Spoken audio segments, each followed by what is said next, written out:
Yo people, how are we doing? I just wanted to hop on here quickly and just talk some shit. I probably won't be on here too long. I'm on Instagram Live, but I will also export this to my other social medias ASAP. So I come on here just to give a general update. Not that you have to care about me, but you know, I'm a very spiritual person. Obviously, if you know my niche, I don't need to tell you. It's about an integration of spirituality and personal development. Really, like, my content is designed to be a interconnected web. An individual video alone will not do justice to what OXSN or Paradoxon is. Leo Gura says this about his content as well. You're supposed to consume the content of actualize.org if you choose to. You're supposed to basically the value that I've got from actualize.org is by consuming or listening and watching loads of his content across the board over a very long time span. It's like an interconnected web. Loads of different topics that all dovetails. That's kind of how my content is. And if you're familiar, there's like a 4-hour video on my YouTube and Rumble, and my podcast, I believe. If not, I'm going to export everything that I haven't. Yo Tommy, how's it going, my G? I hope not to be on here long today. I just wanted to give a quick update. So long story short, I'll just cut to the chase.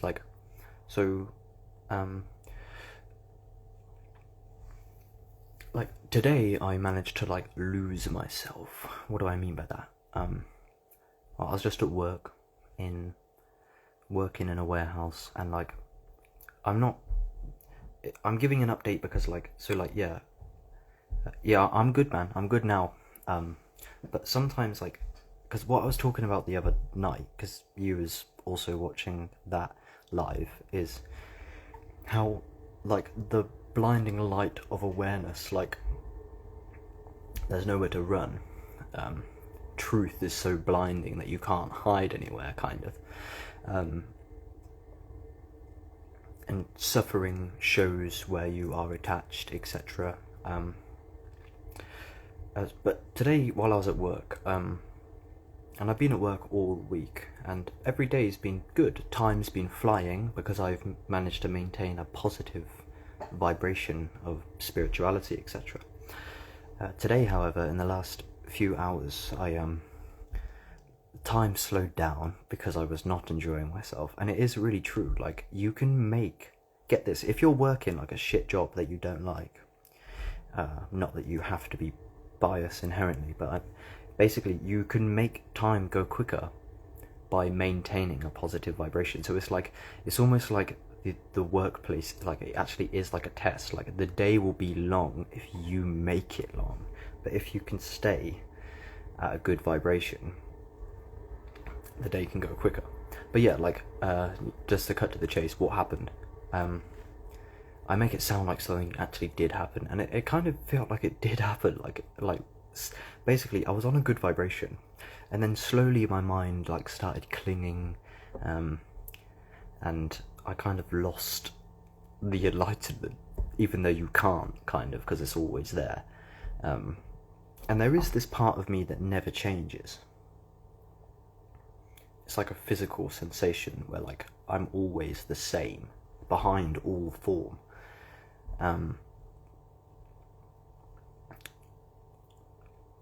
Cut me some slack, so to speak, as I'm talking here, because I'm going to be a bit more holistic. I'm not just saying awakening is everything, but basically I was at work and everything's good, I'm fine, I'm on a good vibe, and then the last few hours of the day I'm literally having a fucking nervous breakdown, basically. Not literally, but it's weird, man. I don't get it, because the reason I say this is kind of an update is because there's a 4-hour video that you can find called Extreme Mental Suffering Report, It's on my channel. It's a video that I made, and it was a few months ago. It was happening more consistently. I'm getting better at it as I'm learning more about enlightenment and just growing with time. But yeah, like some days when I'm at work, especially, it only tends to really happen when I'm at work in a warehouse. It's like all of the alarms are like ringing in my body, and I can want to blame the environment. Hello Michael, hello Twisted Mystic, how are you doing? So I can want to blame the environment for my internal state, which of course is like semi-valid, like I am a human in survival and things. What I will say is suffering and pain, like traumatic often says pain will make you grow. So this past winter I've experienced, as Michael is very familiar with, because I've been trying to make a music video for Michael, and I've been struggling to make this music video partly because of these, like, I said to him, I can't control these depressive episodes. I'm fine now. I feel like I've actually reached some form of sustained enlightenment where like I'm no longer a victim, because awareness just cancels itself out, where I can't really fall into that trap for too long. But yeah, today when I was at work, I did fall into this kind of clinging mind trap where like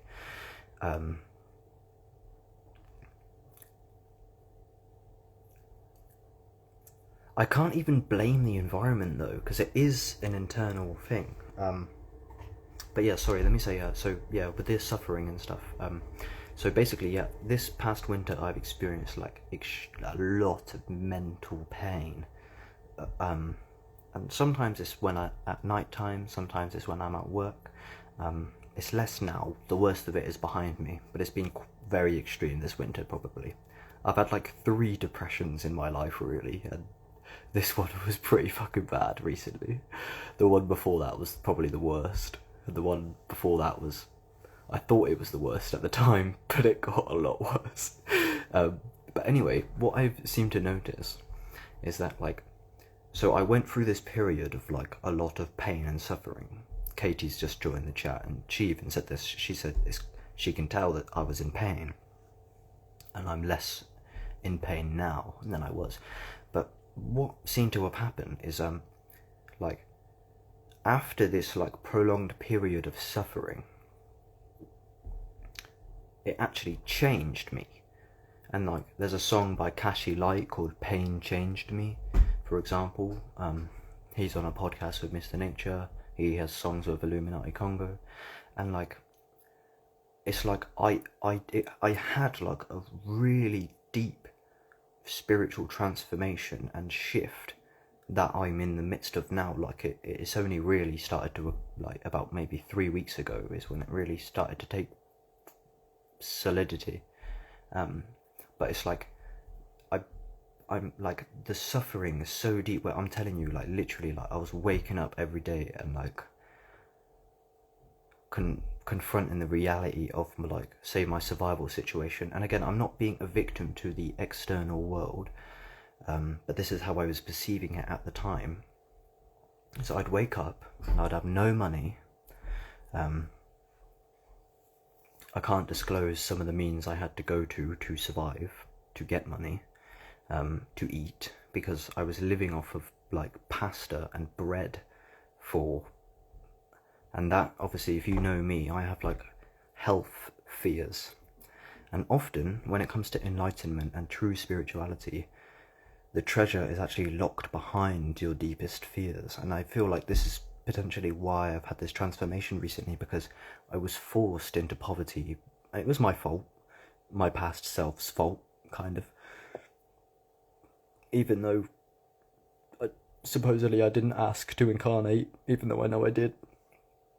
I mean, like, so like I find it hard to like almost, like I can take responsibility, but like I almost feel like why should I say sorry? Because why did I don't even, I mean, in general, like it's like it feels like you don't ask to come into this realm, and like everyone's just like giving you a kick up the arse and shit, potentially, if you're slacking. It's like, but you're just suffering loads. But anyway, let me get back to the point.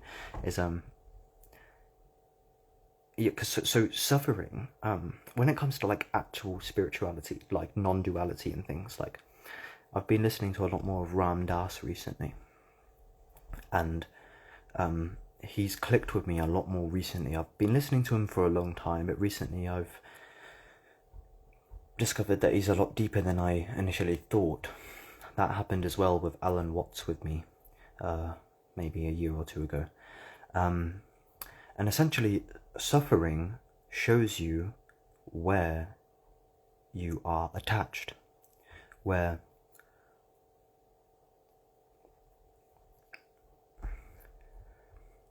that's like the path of the yogis, like renunciation type thing, where like what I was thinking earlier today. So for those who have just tuned in, like I've had a good vibration. The kingdom of heaven is more and more prevalent in my life as I'm moving into this new awakening that I'm speaking about. Which, by the way, I haven't done psychedelics like all winter. So my actual deepest sustained awakening and like transformation has actually occurred when I've stopped psychedelics. Because psychedelics can get you high, but you come down. Getting free is a different game, where actually sustaining your baseline is... like, any method is a trap. If you need mushrooms to get enlightened, or if you need meditation, like, it's always here now. Like, you kind of can't escape the center, so to speak. What the fuck am I going on about? I don't know. I do, but it's just a tangled fucking intuition that just kind of spews out of me. So yeah, that's just an interesting note, is that I've watched his talk with Terence McKenna. Yeah. Yes, Katie. Do you mind, can I upload this though? Like, if you join, you can say like Ryan Sanders asked to join the live, and I said I'm going to share it though, I'm going to keep the video up. And he was like, yeah, that's sound. And then he joined, and then he said, after we done the live, he was like, actually, nah, take it down. So I thought, fuck you literally joined my video and then made me delete it, bro. Katie's joining. I haven't spoken to her in so long. But yeah, I have pressed accept, I believe, Katie. Accept. Bro, fuck this. This is another thing as well. Like, I'm trying to stand my phone up, it keeps falling down. And like, reality just bugs itself perpetually, and like, it just creates an unconscious death urge where like everything that you try to do is not literally, but it's like the world is always pissing it, like consciousness is always like pissing itself off to project a future. It says invited, so I've invited you apparently. It says I've requested. Instagram is fucking shit, by the way.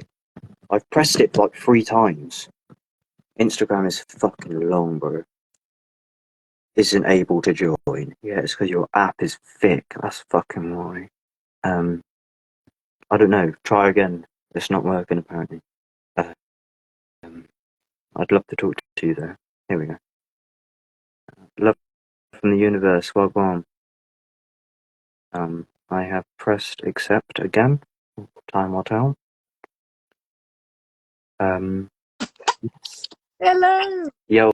Oh, how's it going? So long. Good. It's been a long minute. I miss you. You too. Yeah, I heard you talking about like health and surviving and stuff, and I've got to say about that. I don't know if you saw me at the caravan. The audio is kind of glitching a bit. At the what? Sorry. Caravans. No, I don't know. Did you not see the post that I made? You liked it? I'm not sure. What? I don't know. Or is it? I can hear you a bit. Yeah, I think. Okay. Yeah, it's just I'm on my dad's phone, see, and yeah, I'm outside. But yeah, so I went to Devon, and I stayed with some travellers, and I had to just survive. And you know what? It made me so much less judgmental of myself and of other people's like food choices. Yeah. You know how I am with you sometimes as well, where I'm like, you gotta try it, you know what I mean? And I'm trying to push people always to eat better. Yeah, And yeah. it helped me realise that it's like everyone is trying to survive, you know? A lot of Yeah, people yeah. don't have the knowledge and all this sort of thing, and it doesn't mean that anyone's less tuned in. You know what I mean? Pressure on myself. Yeah, yeah. Like, oh, if I eat food, then I'm gonna lose all my spiritual abilities and all that sort of thing. Do you know?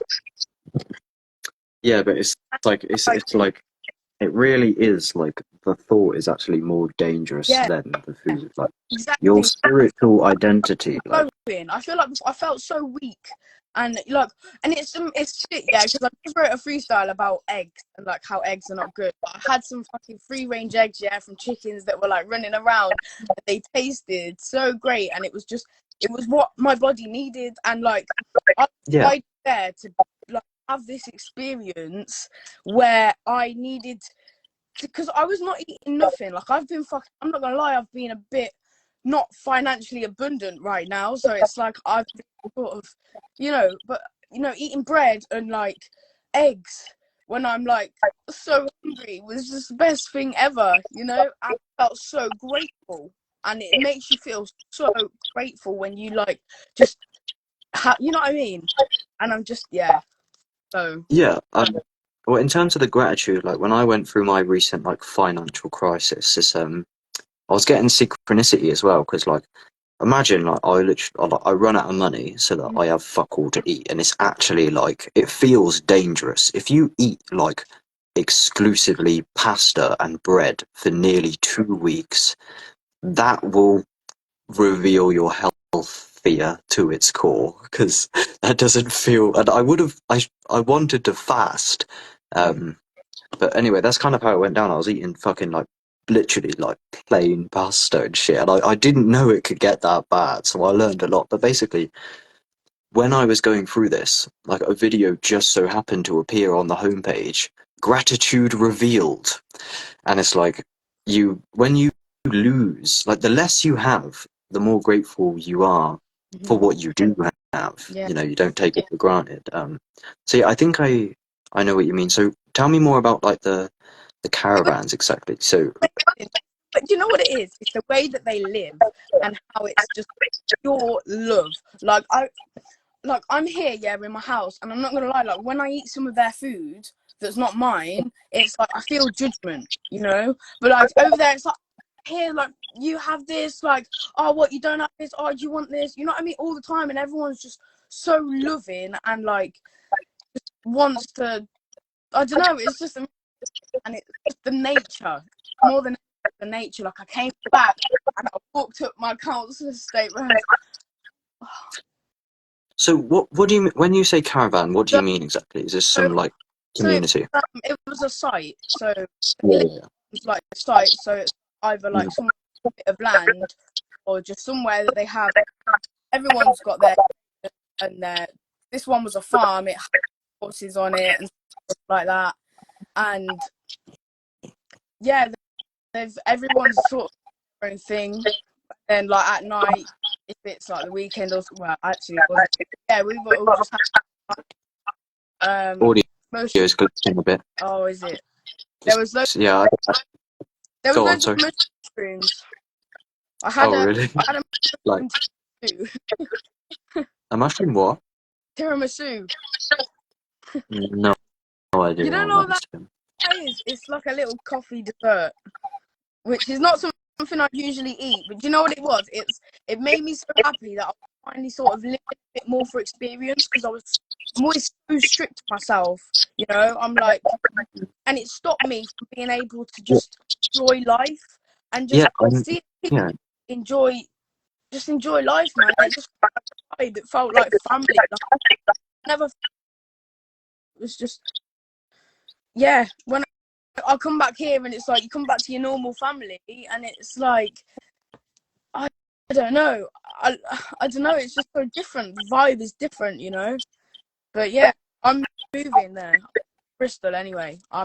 Yeah. I'm not staying in the West Midlands. I need to be near a beach, beaches near Glastonbury.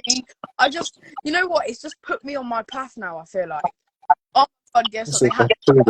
Yeah, they were like, fast to the harp and stuff, and like, yeah, it was mad. Everyone freestyling. Oh my God, guess what? I was in a zombie film.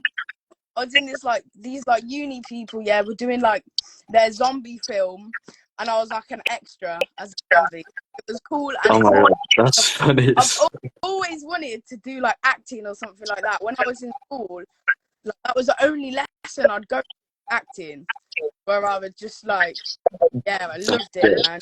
Was it actually like a full set where like they gave you shit to wear and shit? Yeah.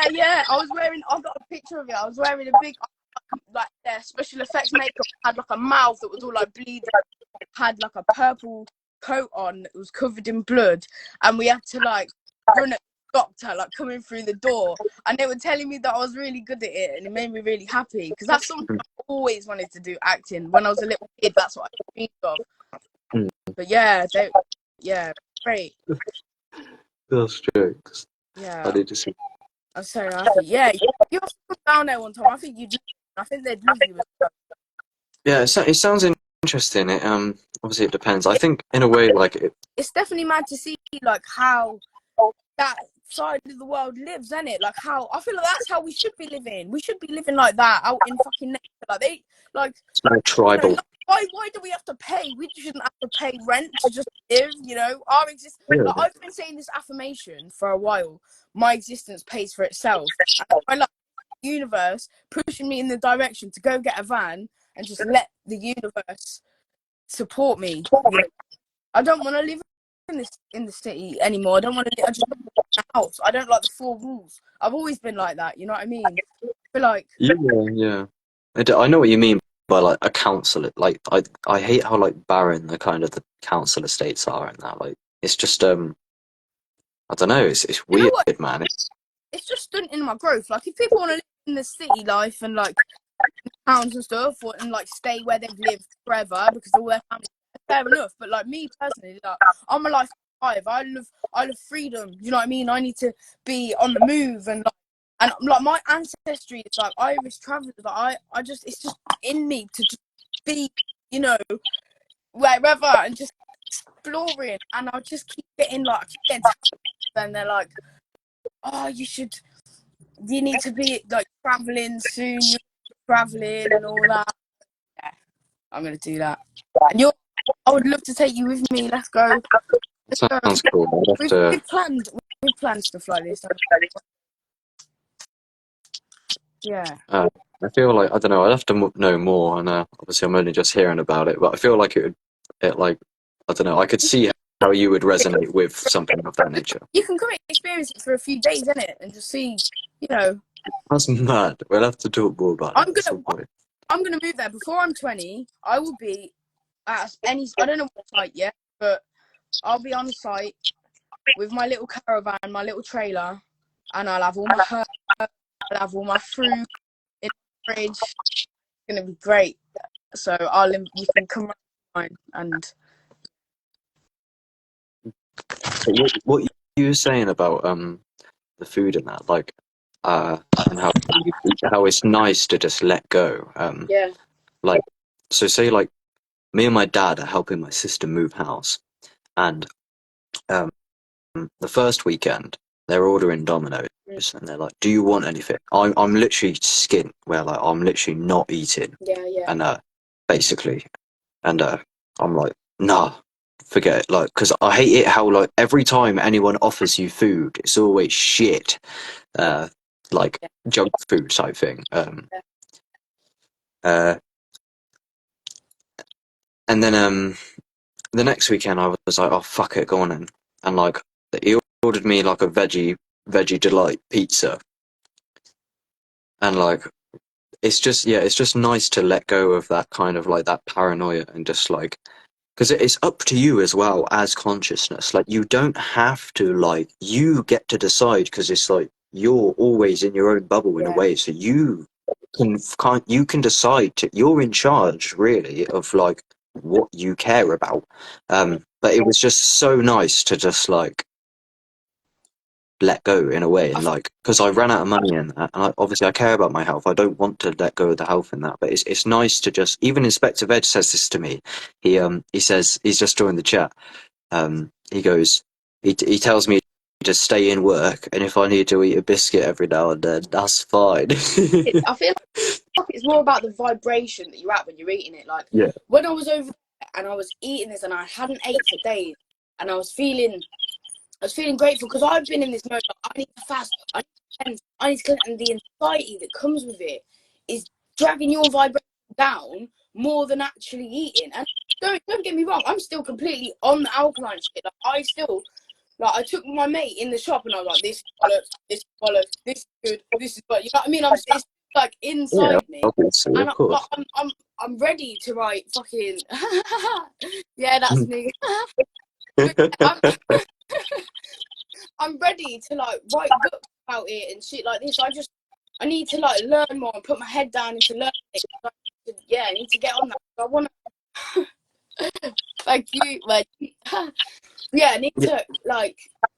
I've just bought a book about parasites and stuff like that. I'm gonna make a free ebook because I feel like the information like this, yeah, we shouldn't have to pay for it. Everyone should know about. Everyone should know about this sort of thing. You know, it's universal knowledge. So I think my first book that I ever do, I'm gonna do it free, and then the rest of them, like, I'll offer maybe like you can donate if you like enjoy what I'm doing, because I feel like I do it. I wouldn't ever do it for profit. You know what I mean, like this is something that I'll have my own things for profit. I want to start like a lot of other things. I'm not even gonna put it into the universe because I don't want people to doubt. Do you know what I mean? To get in the way of that sort of thing. Like, I try not to tell anyone my sort of plans with that sort of thing. Hello, everyone that's just. Yeah, I get you. What was I going to say? Hold on.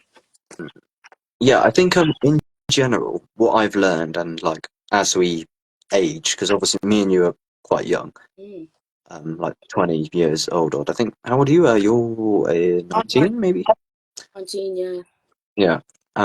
Like I think like like the fear of the food and that. Like if we have to eat junk food and that, like I think there's an ignorance that comes with thinking short term. But like as you continue to live and you're 20, getting on 21, whatever, it's like, how long am I meant to live? Odd, like maybe 80 years. So it's like, instead of worrying about like the quality of food that I can afford now, like life is a long process. So like what Mr. Nature says to me, and what I've integrated is like, instead of being like, say, if you're in a shit job, instead of going, oh, this job's so shit, or if you have to eat shit food, instead of just like being like, oh, I don't want to eat this, just in general, think more long term. Like, this life is like a fucking 60 odd year long investment where like it don't matter about what you're eating right now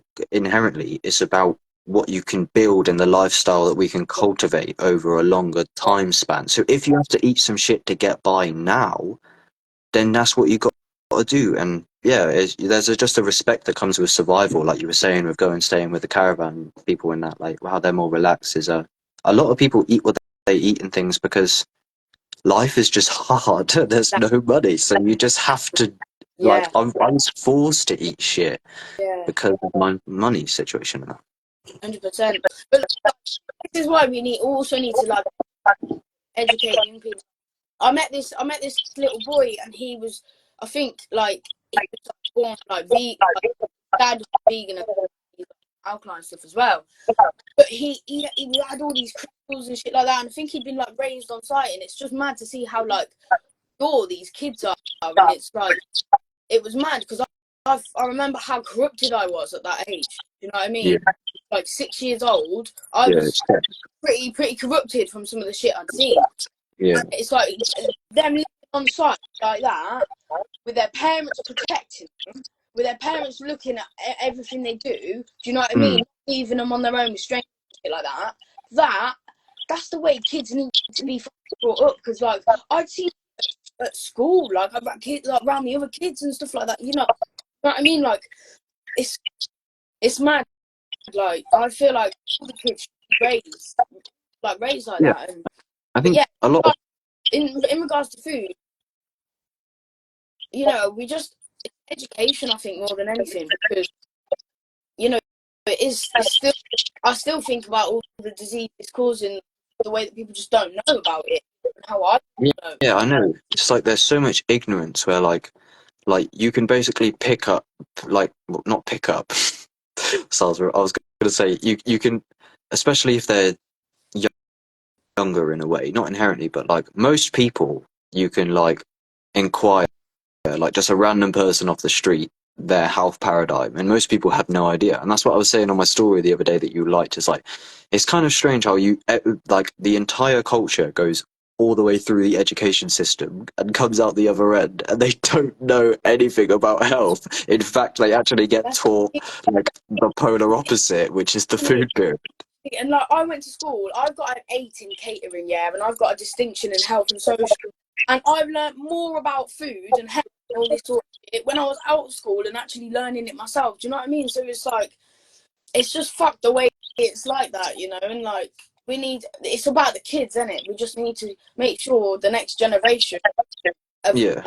you know, but at the same time, don't come at it with judgment for other people, you know. But there's been times where I've had judgment. I'm thinking, well, I can do it. Why can't you, sort of thing? And you know, I was looking at my birth chart as well, and I've got aspects that saying I'm gonna be conscious about my health, and I read that and thought, well, that's me then, and like I shouldn't, you know, you shouldn't ever push your views on other people in that way. You know, you've got to be doing it a certain way. I think this is what Well, I mean. yeah, it should be from compassion. Music, because I'm thinking, right, I want to make music about this sort of thing, and like I pulled an angel card earlier and said it's time to not be judgmental, and I'm sat here like trying to work out my shadow and like where I'm being judgmental and where it's stemming from and stuff, and like before I'm making this music, you know what I mean? A word clipped out at the end there. I haven't done Before I saw that actually. I've not really done it, but like you have to pay for the extra one, don't you? But yeah, I want to do that. But yeah, I've read about my birth chart and stuff like that, my Vedic astrology.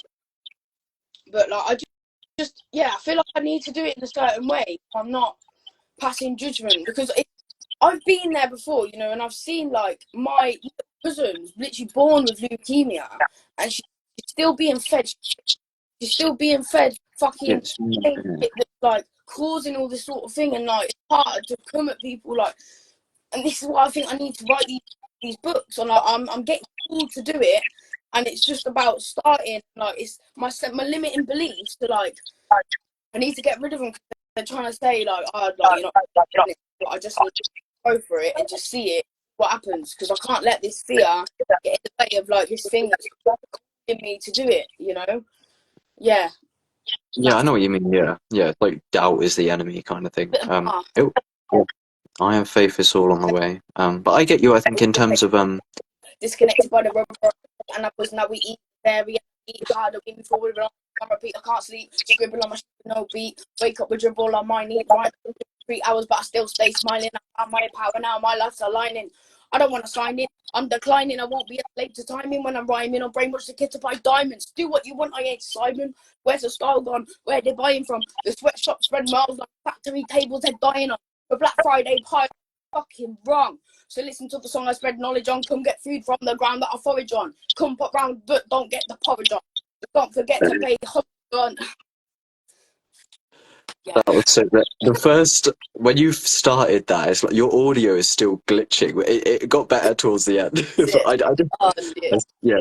For those who don't, Inspector Veg told her to spit a bar. I didn't see his comment until afterwards. But yeah, what you're saying about the judgment. We'll get on the Ryan Sanders situation in a second, maybe. I don't know if you're aware. I don't know about that. Well, 2 seconds. We'll get to it, but it's quite interesting. But yeah, no, I just wanted to say like what you were saying about like passing judgment or something. I think like it has to come from like a place of compassion, My dad where like in a minute and be like, give me your oh, give me your what? wait, who's that? Hang on. Sure. Oh, all right. Yeah, all right. Yeah. Sorry about that. But yeah, like instead of judging somebody, I think this is kind of what you're saying. Like instead, like I think like compassion, forgiveness, and like radical honesty are like some of the kind of the key pillars. Where like instead of judging someone for being ignorant or like you're an NPC fool, it's like instead it stems from compassion. I think that's kind of what you were saying. Like you don't want to teach kind of in the wrong way, where like it's not. We shouldn't be. I've got to take my socks off. I'm getting a bit ungrounded.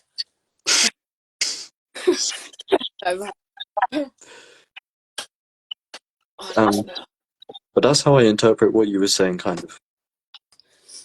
I think, if I heard you right, it's just conscious education and stuff. Like, it's not like you don't want to be hateful. It's like compassion is kind of it live from your heart, not from your hurt, type thing. You've got to slowly introduce people to these sort of things. Like, all these people I've met a lot of people in my life, even that they want to sort of have, they have no idea how to go about it, you know. And like everyone's different, and the way that I found out about it all, it was sort of like downloaded into my brain. So it's like, how am I meant to expect other people to know, sort of thing? Do you know what I mean? Like, obviously, I did my own for that, but it was something that just like come to me. Like, I can't do this anymore, because I was eating like 3 McDonald's every day. I was like just sat in bed. I never really exercised as a kid. I was a screen kid, and this is why I was in this time now. Like, I find it hard to chat to people that are like sort of age, unless they're like me and you and Tommy and all them lot. Like, but I don't know. I forgot what. Get off this. This is what I need to do. Yeah, that'll do. Yeah. Weed hits me different. Like, it depends if I ain't at a zoo for a while or something. But yeah.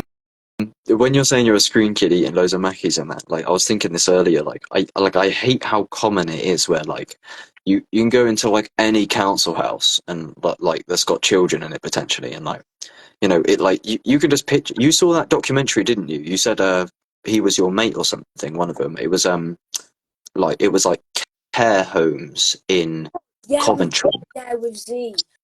Yeah. It's like everywhere you go, it's like a council house, and it's.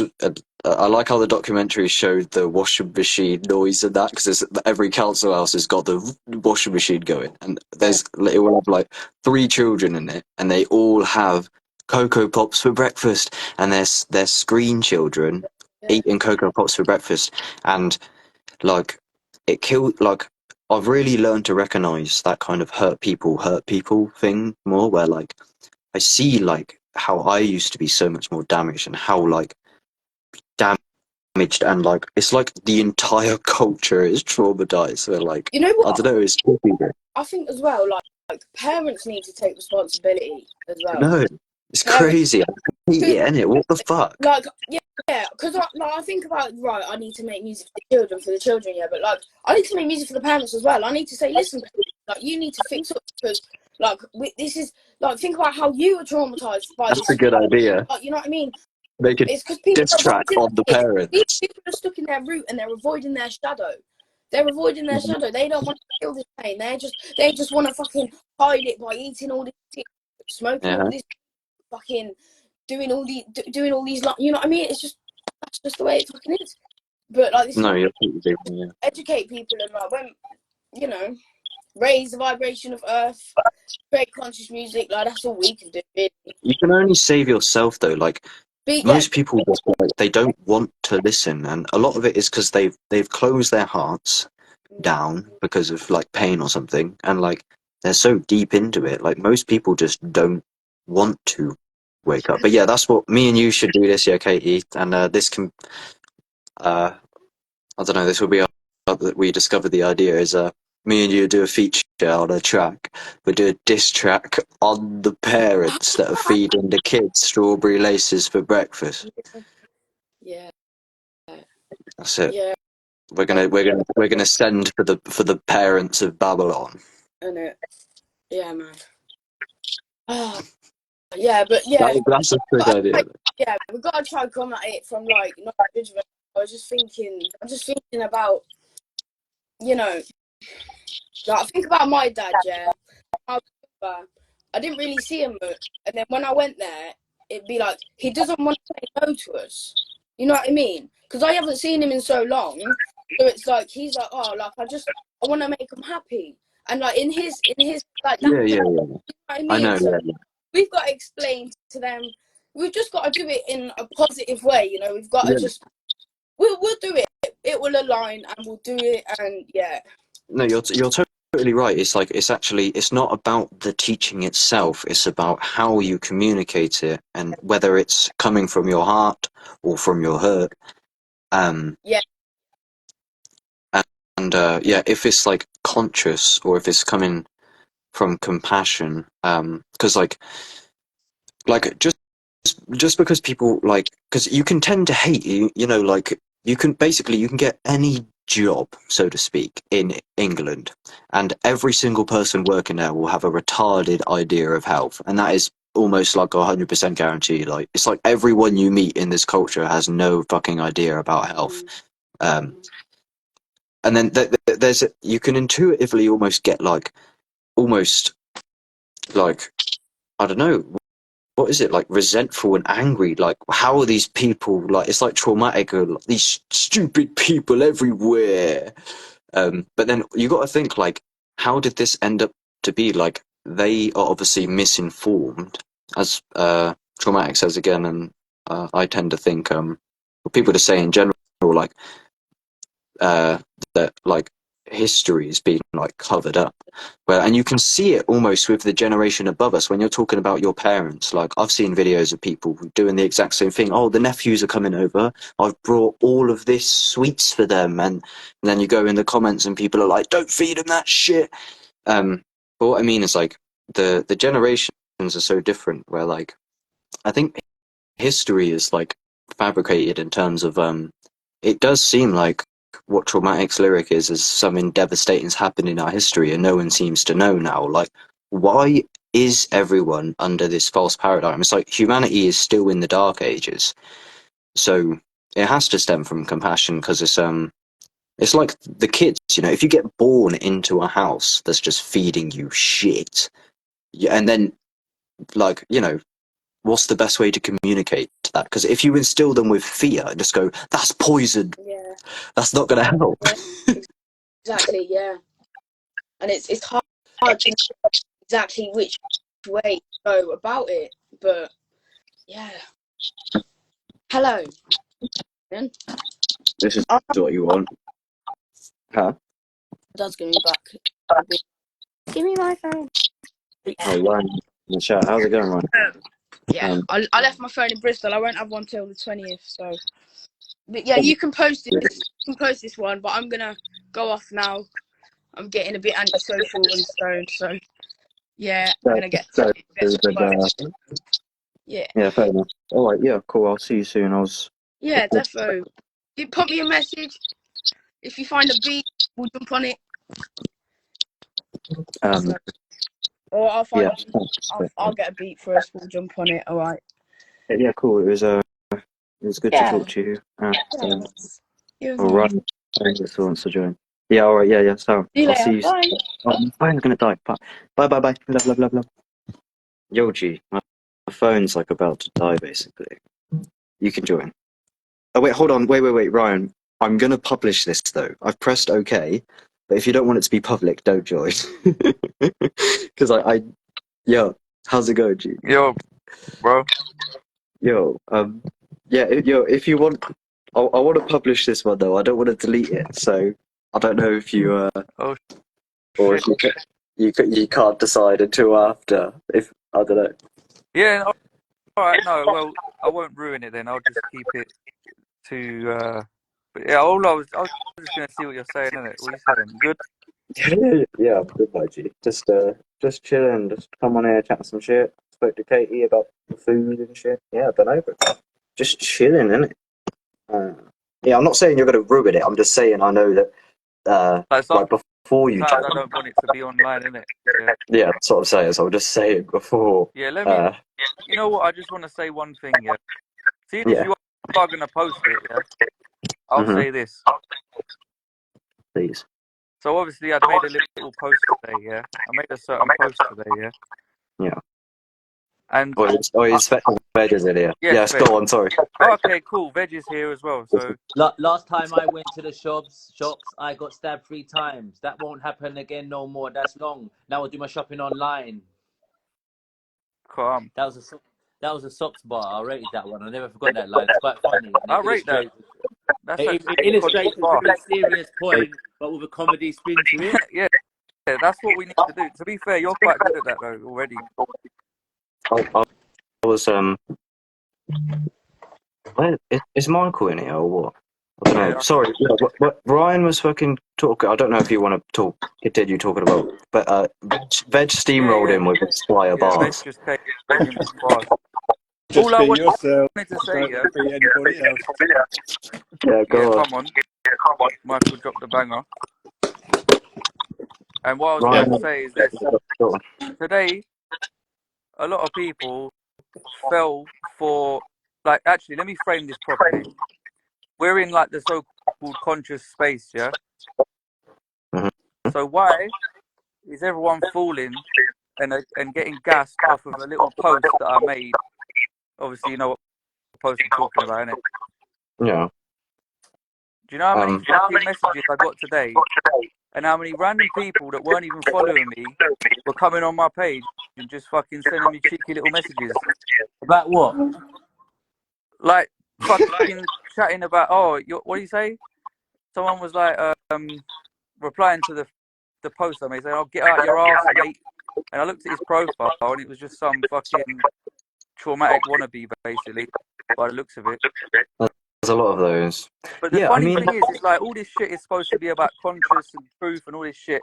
But I proved the point to myself that, and I don't want to do this because I'm not this type of guy. I don't need attention in my day-to-day life. But the way to get attention is to just chat shit and cause trouble. All I'm saying, I could see it was a marketing thing. Listen, innately. all I'm saying, Yeah, you can say marketing, but I didn't plan it. I just sort of done it spontaneously. Did you hear what I said, Ryan? Listen, I'm yeah. one of the most fucking conscious in it. Listen, you fucking I'm talking, and when I'm talking, you listen, yeah. Mate, I'll tell you the fucking conscious one, yeah. Mate. I don't want to hear about it. You ain't conscious like me, yeah. When I go to the cafe in the morning and have my fry up, my bacon and eggs, and me sausages, me fucking sausages, yeah. And Michael, he's the second most conscious, more than you two, and that's because I taught him how to be conscious, mate. Mate, you ain't as conscious as me, yeah, or Tony, or Dave, yeah. Come down our manor, we'll fucking kick your head in, mate. Wait, sort of out. You need to moderate this. This is your life, mate. This is jokes. Inspector No, but Veg all I'm said, trying to say, yeah, obviously, not many people, a few people didn't like what I said, yeah. But I was trying to say, like, yo, it's not that deep, like, you know what I mean? But what I realised is like, oh shit, this is how it works. You say something that's going to be controversial, although it was true what I said. Veg can back me up here. Veg, this is your time, yeah? You have to back me up with what I'm saying, innit? I'm not saying I'm trying to drag you into nothing. But what I said in the fucking post where you was involved, you know this is true, innit? Oh, listen. Do you know what the name of the music you make is called, Ryan? You sound like you're swerving the truth, bro. Ryan. I just don't want to say it. No, listen. I'm neutral. I think you're amazing. Wait, Let's stay on topic. I dislike that. listen, if someone says a bar, you don't know if they could have heard it and just written it because they're writing because they're not even thinking. Subconsciously, like, it works yeah, sometimes. I agree. Subconsciously, it could be a thing. I said that to what's his name? I said that to Beast Boy. I said it is true that what I'm saying could have been done subconsciously. I'm not saying it was done out of like Well, we probably need evil to malice. down and start again because of the noise.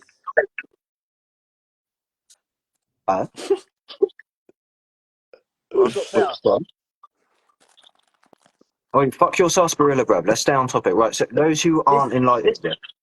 Sorry, I'm joking. I love you, really. Boy, listen, what was I going to say again? Oh, you forgot my point. Oh, yeah, Ryan's music, I've got a new name for it.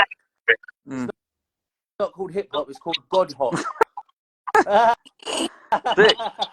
Oh, you like that one? What do you reckon, Ryan? God Hop. I like it. I like it. You're going to take that now, isn't it? Well, That's some I don't need to label myself anyway, so... No, but I like your it. own genre is called God Hop. Your own genre is called God Hop. That's hard though, isn't it? It is. God Hop. Veg is loving it. That's some bespoke level wordplay right there. What are you saying, Michael? Nobody actually owns. That's my belief. Nobody. What? Audio keeps cutting out for everyone, yeah? The audio is shit, so speak up. Sorry. Go on again, sorry. Yeah, what I'm saying is that I don't believe he owns their music because we're just tapping into a place where everything that already exists in that. We're just... Yeah, I know. We download it from the ether. Yeah, I know that. So Yeah, but we all know, we all in this conversation, we all had the conversation months ago, so you all know what I'm getting at. But obviously, you lot don't want to like fucking get involved in the crossfire. I get it. Yeah, it's cool. Right, let me chime in, please. So So for those who are not aware, my herb business, and I've got loads of customers because he's sharing my herbs. He's made posts out of his favourite MC. He's got me on a tune. He ain't done nothing negative for me, man. Do you get what I'm saying? He's made quite a few posts saying, oh, this guy's a sick MC. Even when I was releasing before, just on SoundCloud, people in Australia were seeing it because he kept sharing my SoundCloud. And he's basically got me a lot of people that follow and herb shots and I know like this, that bro. That's why I don't want to diss, man. What? Yeah, well, fair enough. You said it, innit? yeah. Right. Look, so what we're talking about, yeah, we're not inherently trying to make this a fucking big tip, but essentially, Ryan Sanders, a conscious rap artist, who's, I don't know if he's there for me, but like basically, you post calling out Mr. Traumatic essentially for so tell me how you perceive, like, whether or not how serious you want to take it, just from the ground up. Would you mind, Ryan, going over what you reckon? What you said on your post, you seem to think that Traumatic has 3 times basically how do you call it, like he sponged your bars and your I'll ideas. start by framing this and saying that at the core, this is not that serious. Yeah. However, okay, so Veg, this is where you've got to back me up here, because this is what really happened. I have never spoken to the artist I'm talking about, Traumatic, yeah? Never spoke to him in my life. Veg heard one of my songs called Send Them Home, yeah, before it came out, and you asked to be on it, yeah? And we went to the studio, and you laid a verse, remember? Yeah. And then obviously Veg knows him, sent it to him, and what I heard through Veg is that my man's response was like, oh shit, this gave me goosebumps, can I jump on it? So I was gassed. I was like, oh shit, this must be hard. But then he went ghost, didn't it? He went ghost, and then like on one tune he brought out, he's saying he's on the same theme that was on that tune. But that was ages ago, so I never said nothing, only to a few people, and even Michael, remember you told me that you and your girl heard it, and you said the same thing. Mm-hmm. So anyway, left that. Then one of his CD covers was just like an album I dropped around the same time, and then with the new thing, with the Poltergeist thing, it was like what was said the other day on my feature with Flowmatic, innit? So it's like that's 3 times. I'm not saying like, oh, he's sitting there stealing from me, but it's like I pointed it out. the way that you've done the post, if I can recall, it's like, it made it sound like you were pretty solidly like convinced, basically, that it seemed like Traumatic had basically, well, like you'd made it out like it stole two of your I know bars that and it one of your could artworks. be subconsciously in his subconscious. Me and Veg said this, yeah. The thing is, though, with the poltergeist thing, sorry, I don't mean to stink, but he only said, so I'm just being honest, I know you said, Inspector Veg and Oxford, like, back me up in that. Like, say, like, with the poltergeist bar, like, it's not like he actually stole, like, your flow or bar. Like, I know with the poltergeist, he literally just said the word poltergeist, and with the cross, it was just a cross, right? I said this to Bespoke, yeah? But the thing is, you got to also remember, Traumatic is a very good artist, yeah? He's not going to do that. He's not going to just steal someone's bar for bar and flow for flow. Like, he's obviously still good. I'm not saying he's not a good artist, bro.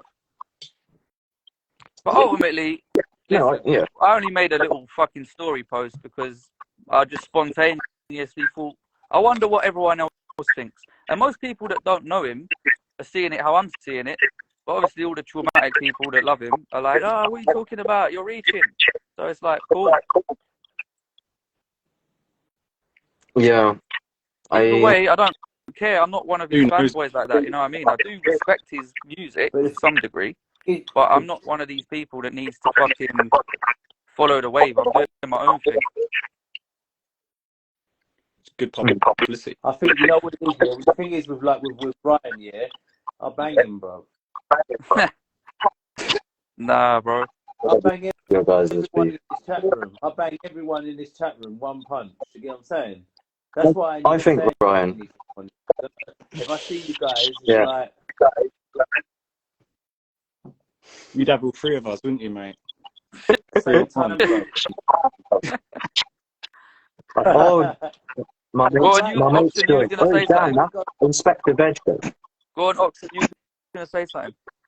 So my mate joined, I was just letting him know that this is Inspector Veg, because he knows who Inspector Veg is, I'm pretty sure. But what I was going to say is, right, so the way that you, Ryan, I think, like, the way that you made the post, really, this has probably turned into something way bigger than you like wanted it to. Bruv, yeah. The thing is, like, the way that you made the post, it really explicitly, it was just like you're accusing Traumatic of like kind of ripping you off, and it like, if you could have gone back in time, honestly, would you have maybe done that post of the not of the same nature, or what? Because like, no, because the thing is, I've just seen something and I've put it up for debate. I didn't think it was that disrespectful.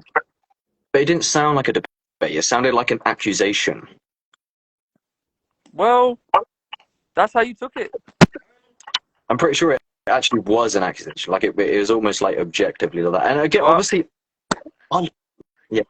I mean, okay, what did I'm saying what I'm saying from my perspective, innit? And I'm saying, I think it started off by me saying, funny how, and I basically tell what I'm saying the story is with me and Veg. Because really, as well, this was a conversation Veg had with him, not me. I never spoke to the guy.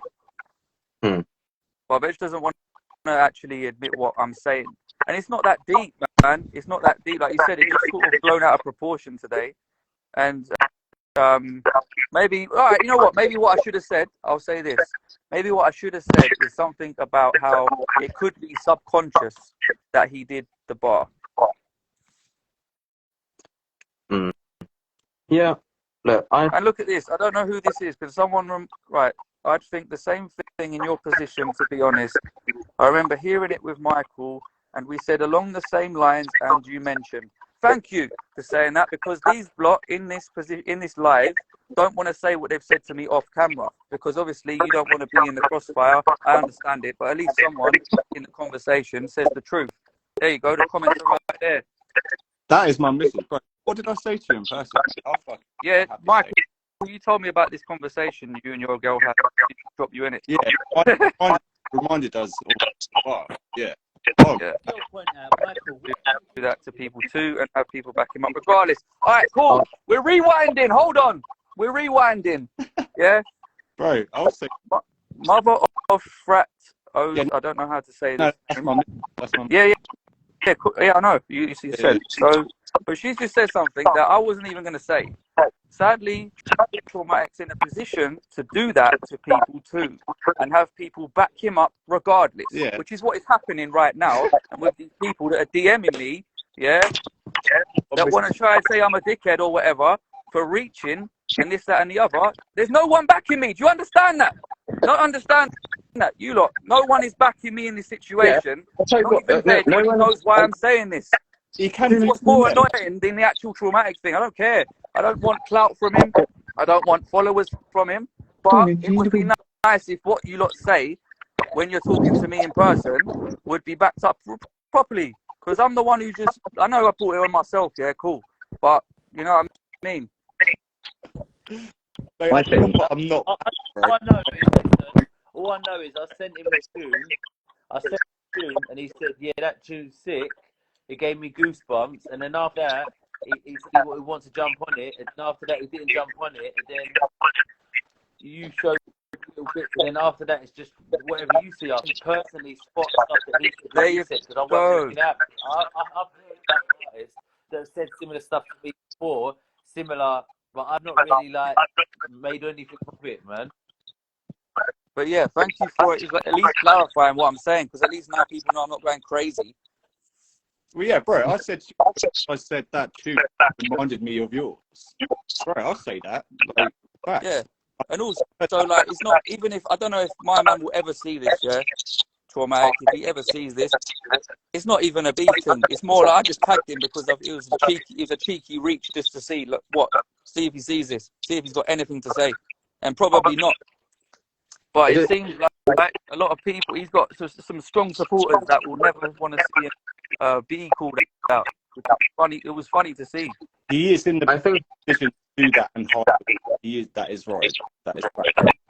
Yeah, exactly. That's one of the things that I didn't really throw into the conversation, but I'm glad that your missus just said that because it's true. Yeah, it is facts. It's kind of like what Drake does. You know when Drake just swoops in and uses a little flow and a little bar? Because you've got to remember, I know you man have bands of XXX Tentacion, yeah? Remember when Drake used his flow, but with different bars? Yeah. Exactly. So it brings it back to this now. It's like, what Bespoke said to me is true. Yeah? The guy did not steal my bar or nothing like that, but there's just similarities, and because of the context that Veg just gave as well, you can see why I would think this, right? To an extent, but like, look, let me chime in for a second. Like, I think,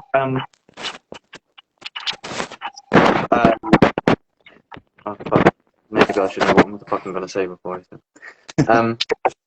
It's hard to communicate like solidly over Instagram Live. That's for sure. Like it takes that's just choppy on here.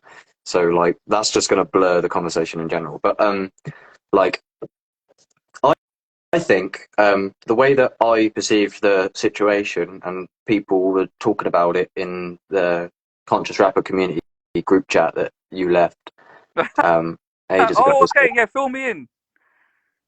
Yeah, well, I mean, like the way that I saw it. Let me just give you my honest report on what I thought. So, I go into the group chat and people are like talking about it. So I go onto your story and I have a look at it. And I know that you've said to me before, like about the "Call My Angel Down" bar. Yeah, that's exactly what I'm referring to. Yeah, so that one is probably the strongest case. But even that, it's just "Call My Angel Down." It's just that phrase. The strong case, the one I mentioned. Yeah. And that's and I agree with you, yeah? That is the only thing. It wasn't worth me calling it out because it's like you're saying, it's just a phrase. Yeah. And coincidence. Case because he heard the story and so interested. Yeah, I think I know what you're saying, but the audio's a bit shit. But what I'm saying is, yeah, he heard it before it came out, and then blah blah blah. I won't bore you with the same story. But then, like, these little things that came after only just like further gave me that sort of like extra gas to like potentially say something. I wasn't even going to, bro.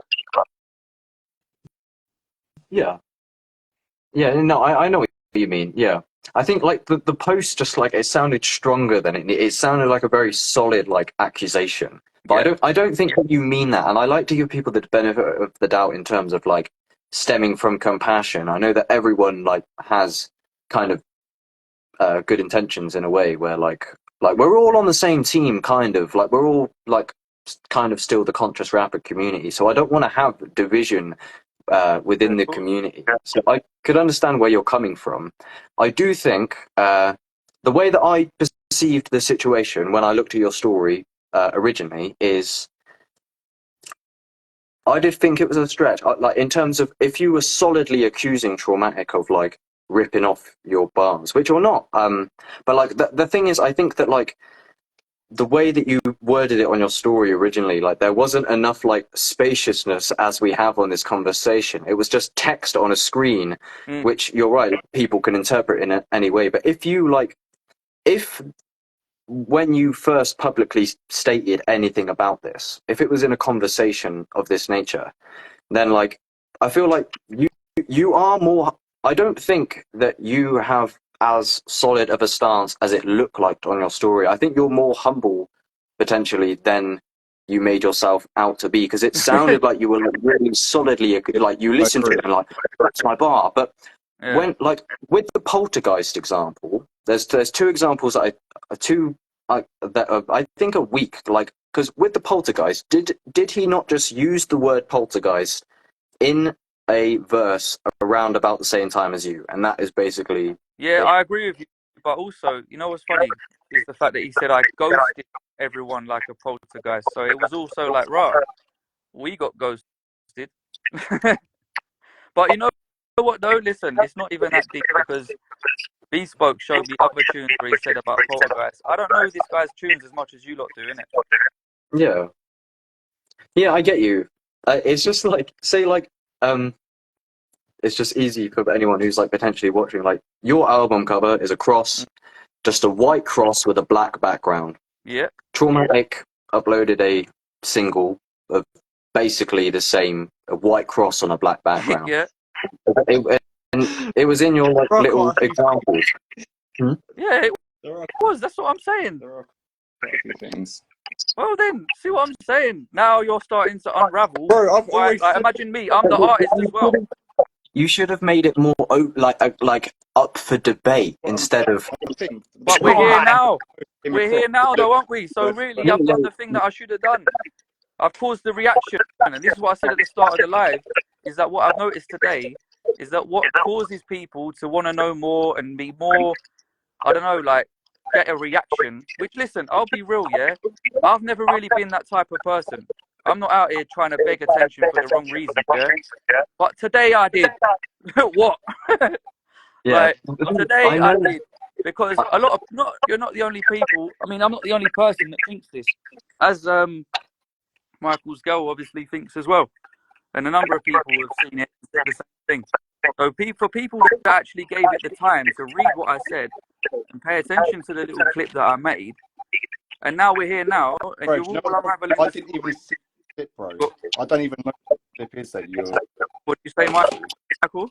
I haven't even seen this clip because I remember you saying that the clip was taken down or whatever. I didn't even...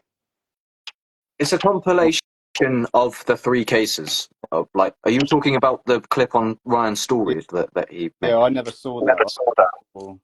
It just shows the Send Them Home. Oh, you didn't see it?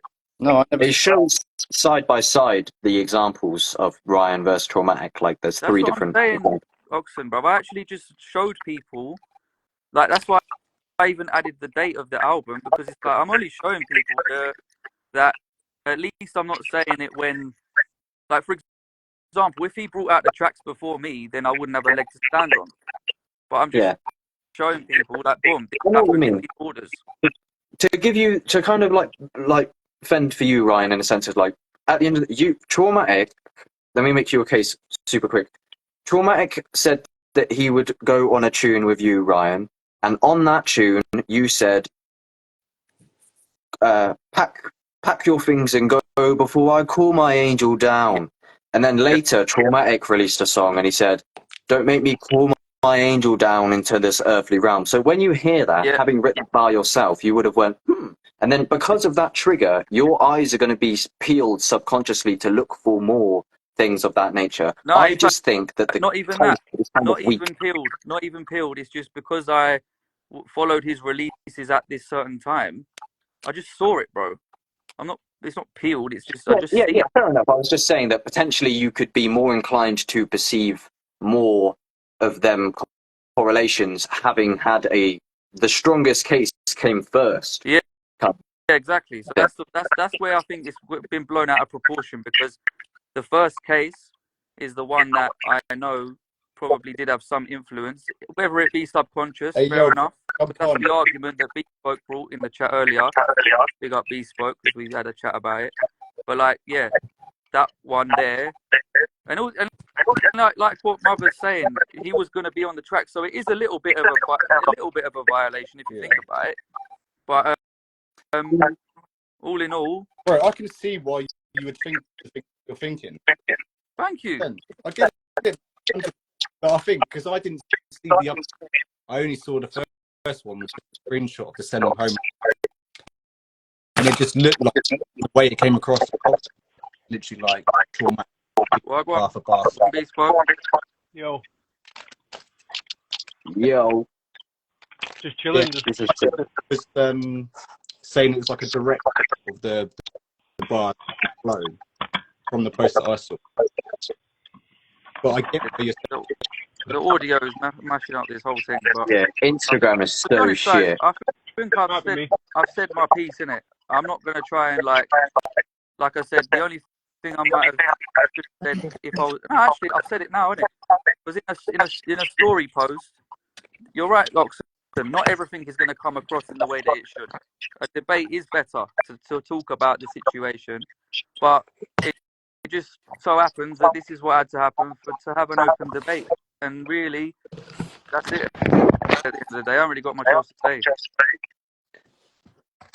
Yeah, I think it did get blown out of proportion, but I think you did kind of brought it on yourself in a way, I like, know. because you did tag it. But, Yeah. but the thing is, you've said before about this kind of like the beef publicity, where we were actually, because me, Ryan Sanders, and Michael D'Souza, we had calls in the conscious rapper community where we've thought about like it's like how Ryan and Inspector Veg, you were beefing each other on your Instagram stories, weren't you? Once upon a time, where like you were sending at each other, but it was ironic. We still do. Me and Veg have like this ongoing beef, and obviously we're boys, isn't it? We're cool, but we just keep it going for bants. And this is what I'm saying, guys. Like, you must have seen my stories when I'm just saying something mad about it, or like even maybe because on Facebook it's even more mad. He'll go at me, I'll go at him, and that's it. Veg, I'll beat you any day of the week, mate. So that's what I'm saying. If you've been following like how I kind of carry on, it's not that deep. But I guess for people that don't, maybe not that in tune with who I am or what I do, they're looking at it like, oh, you're rich. And I get it. I brought it on myself. Fair enough.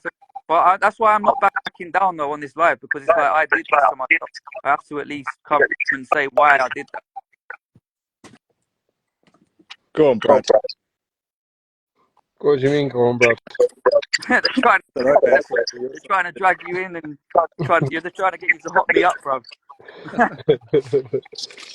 No, I just like I said to you earlier, just reaching, because like Yeah, bro. Already been a guy like Chomai just wouldn't steal bars. I didn't see the rest of this live earlier to know what you were saying prior. Yeah, I think people who copy bars are just people that are in the beginning phase of like just starting to like write stuff. And it becomes like a mimic. I know everyone does it when you first started writing. You were copying somebody. You know what I mean? There's no I agree with that. But yeah, to be honest, I already said everything before you came on. So, and I've already said it in the chat as well. That's what I said. I don't know what people said prior to me coming on. So That's why I Yeah, was man. I just think, silent. well, Obviously, people are going to have a different opinion from me. Fine.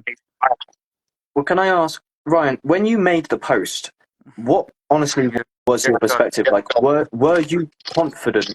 Because the way that you made the post, like I said, it sounded like you were like confidently accusing Mr. Traumatic in a way. But like, what did you? Because it sounds like the way that you should have worded it, even though you said that you wouldn't change it if you could go back in time, is that it was more of like an open debate, but it made it sound like an accusation. So my question for you is, what was your thoughts? Like, were you like, did you compile the evidence, or and then you thought, I feel violated, Traumatic's ripping me off, or did you think, possibly, maybe he? I don't feel violated. I don't feel violated. That's mad. But Yeah, I'll of try and course. trace my mind You back know to what I was doing. Yeah, I was actually walking to the gym, so I was literally walking whilst looking at my phone. And like I've said previously, this is what it looks like. Yeah, and I thought, because obviously some people have come to me and said this as well, and said, "Oh, he's using your bar. Or he's doing this. He's doing that." So I think I just posted it. Like sometimes I post things for banter, innit? But I did that, and then I thought, well, I should tag him just so if I'm saying something publicly about a person, I should tag them because like if I don't tag him, then it just looks like I'm mugging him off, and he's not gonna know about it. And it's like I might as well at least be like, bruv, this is what I see, and he has the option to reply to me if he wants, which he probably won't. But what I'm trying to say to you guys is that I don't run from situations, and if I've done something and I've brought a situation on myself, then Yeah. I'm here dealing with it, innit? He could join the live now if he wants. Yeah, that would be sick. It would But be like, sick. but the original post, it sounded like you were exposing him. That's the way that you worded it, What do you want me I to believe. say, bruv? We've just gone over this like 3 times. Well, I just meant like because I mean Inspector we can drop it. We can talk about other things or not. But I just think No, like it's fine, but you 'cause like want me it to like sounds almost like be he was sorry under the that I impression. posted this. It Right, sounds what like did you just want me to like apologise or what did, something. But did you want the no, outcome? no, it's not. I'm not asking for it. I'm Apologise just saying now. it seems like you was under the impression that you had been like copied. That's the way that and so I'm You're not asking, listening. Don't were worry, you bruv. convinced? The traumatic henchman want I'm you to convinced, yeah. apologise. All right, let me tell you what I'm convinced of. I'm convinced of the fact that he got the angel bar thing from me, yeah. Yeah, Whether I the can bit see that's up that. for debate, yeah. Maybe I should have worded it differently. Maybe it's subconscious. Maybe he forgot who he heard it from. Perhaps. Yeah, it doesn't But matter. maybe it sounded. You know what? Listen, if it came off aggressive, then you know. My bad. I'm not that type of guy to just start harassing people. Maybe it was a bit out of character. I don't know the guy, but I'm not gonna like start backtracking. It is what it is, bro. What did you want the outcome to be? Well, this not like directly thinking, oh my god, I hope there's a live, but like the fact that this is happening right now, I think is good because it's making everyone having to have an opinion and talk about it. I'm having to explain it. I don't mind doing that because I like truth. I like drilling down to the truth of things. Yeah, what my whole thing is about. So here we are. I think I think really you was just voicing like an inkling like of like intuition that you was getting. But again, yeah, I don't believe that you wanted it. Like you did not want to sit on live for fucking 30 minutes chatting about this. I don't mind. Now that I'm here, I don't mind. I'm actually enjoying myself. Yeah. But yeah, the DMs went a bit mad. There was more than usual, and a lot of them were from my side, really. But then there was a few here and there. They were just like, "You're a madman," like, or whatever they said it. So I was a bit like, "Oh shit, it has caused a bit of a stir." But it made. I think it's a direct what tagging. happens? It's the direct tagging that made the direct tagging of Mr. Traumatic, and then the video to go along with it just seemed like you were poking for like a response, or I don't even Well, it know does how he would respond poke to a that. response. It does poke a response. I'm not saying it don't, but I guess I didn't realize that it would be random people that were going to fucking start poking. I thought, right, like maybe he might see it, and he removed me as a follower, I think, because that's when I looked on his profile, and I'm not seeing nothing on his page now. So I think he's removed me.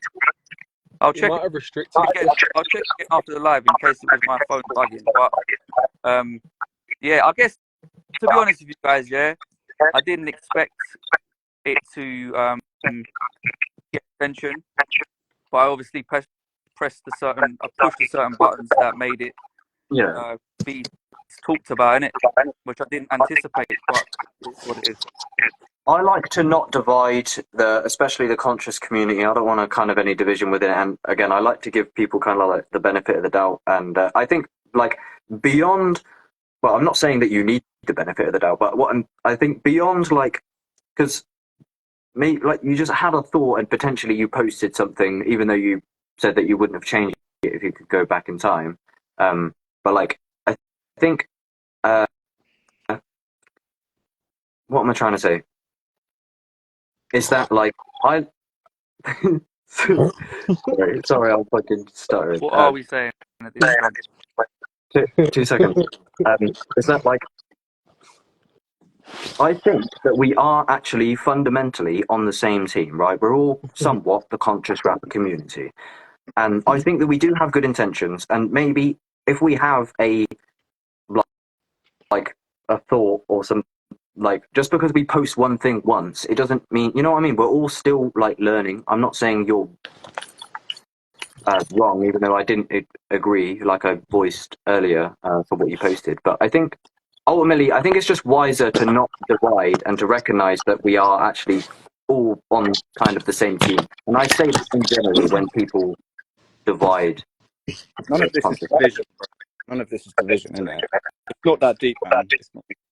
I think everything's been said, and like the only thing I'll say is, you know what? Maybe I might have come across like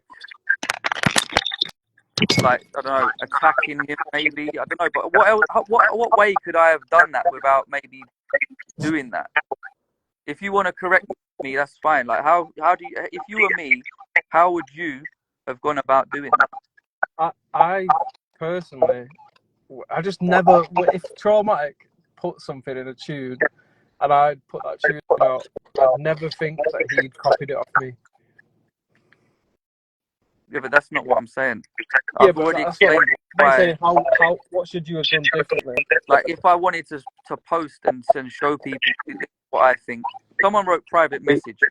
I've only private messaged Traumatic one time, and that was because I showed him my video guide because he put a post up saying he needed a new video guide or something, but I never got a reply. I only the generic reply, so that wasn't really an option. But yeah, I mean actually posting about it. I know B spoke, you know, about how I see it, but what I'm saying is, if you were me going to post, how should I have posted it? Or how should I have done it differently? I don't think you could have done it differently the way that you did. Yeah, well, that's what I'm saying. I wanted to at least show people the order of why and the little backstory. I think B is answering your question by saying he wouldn't have done it at all. Me, I understand your question. I think the way that we're talking about it now is that I think the error was the way that it come across is it was like a solid accusation. If potentially you just like, guys, is this a coincidence? I've noticed this. Like, chime in. Let me know what you think. Like, because it sounded like you were convinced that he. So like, really, all I should have said at the end was, "What do you guys think?" You should have left it more open instead of just going like. And that's why I said if you could go back in time, potentially, would you have changed it? You reckon not? And I don't think you were deeping it inherently. Like you were just posting something maybe on a whim, kind of. If I kind of just give you a bit of leeway in the comment. I was literally on my way to the gym. I put my phone in my locker and went for a fucking run for like nearly 2 hours. And I came back and I was like, "Oh shit." Yeah, I don't know. I mean, I say that like in a sense, like I'm trying to take it to account like everyone's perspective at the same time. Like again, I like to give people like the benefit of the doubt, and I don't like to like divide and shit. But like, yeah, when I saw your post, like I said, my honest reaction to it is I thought it was a stretch or far fetched, and I thought the accusation was ungrounded, and I I just didn't think it was I thought it was like, I don't know, just I didn't really understand it. Like I think kind of like where like Bespoke is coming from. If you worded it in a different way, I couldn't have blamed you. But yeah, I think it was just like it was too solid of an accusation with too weak of an evidence. Go on.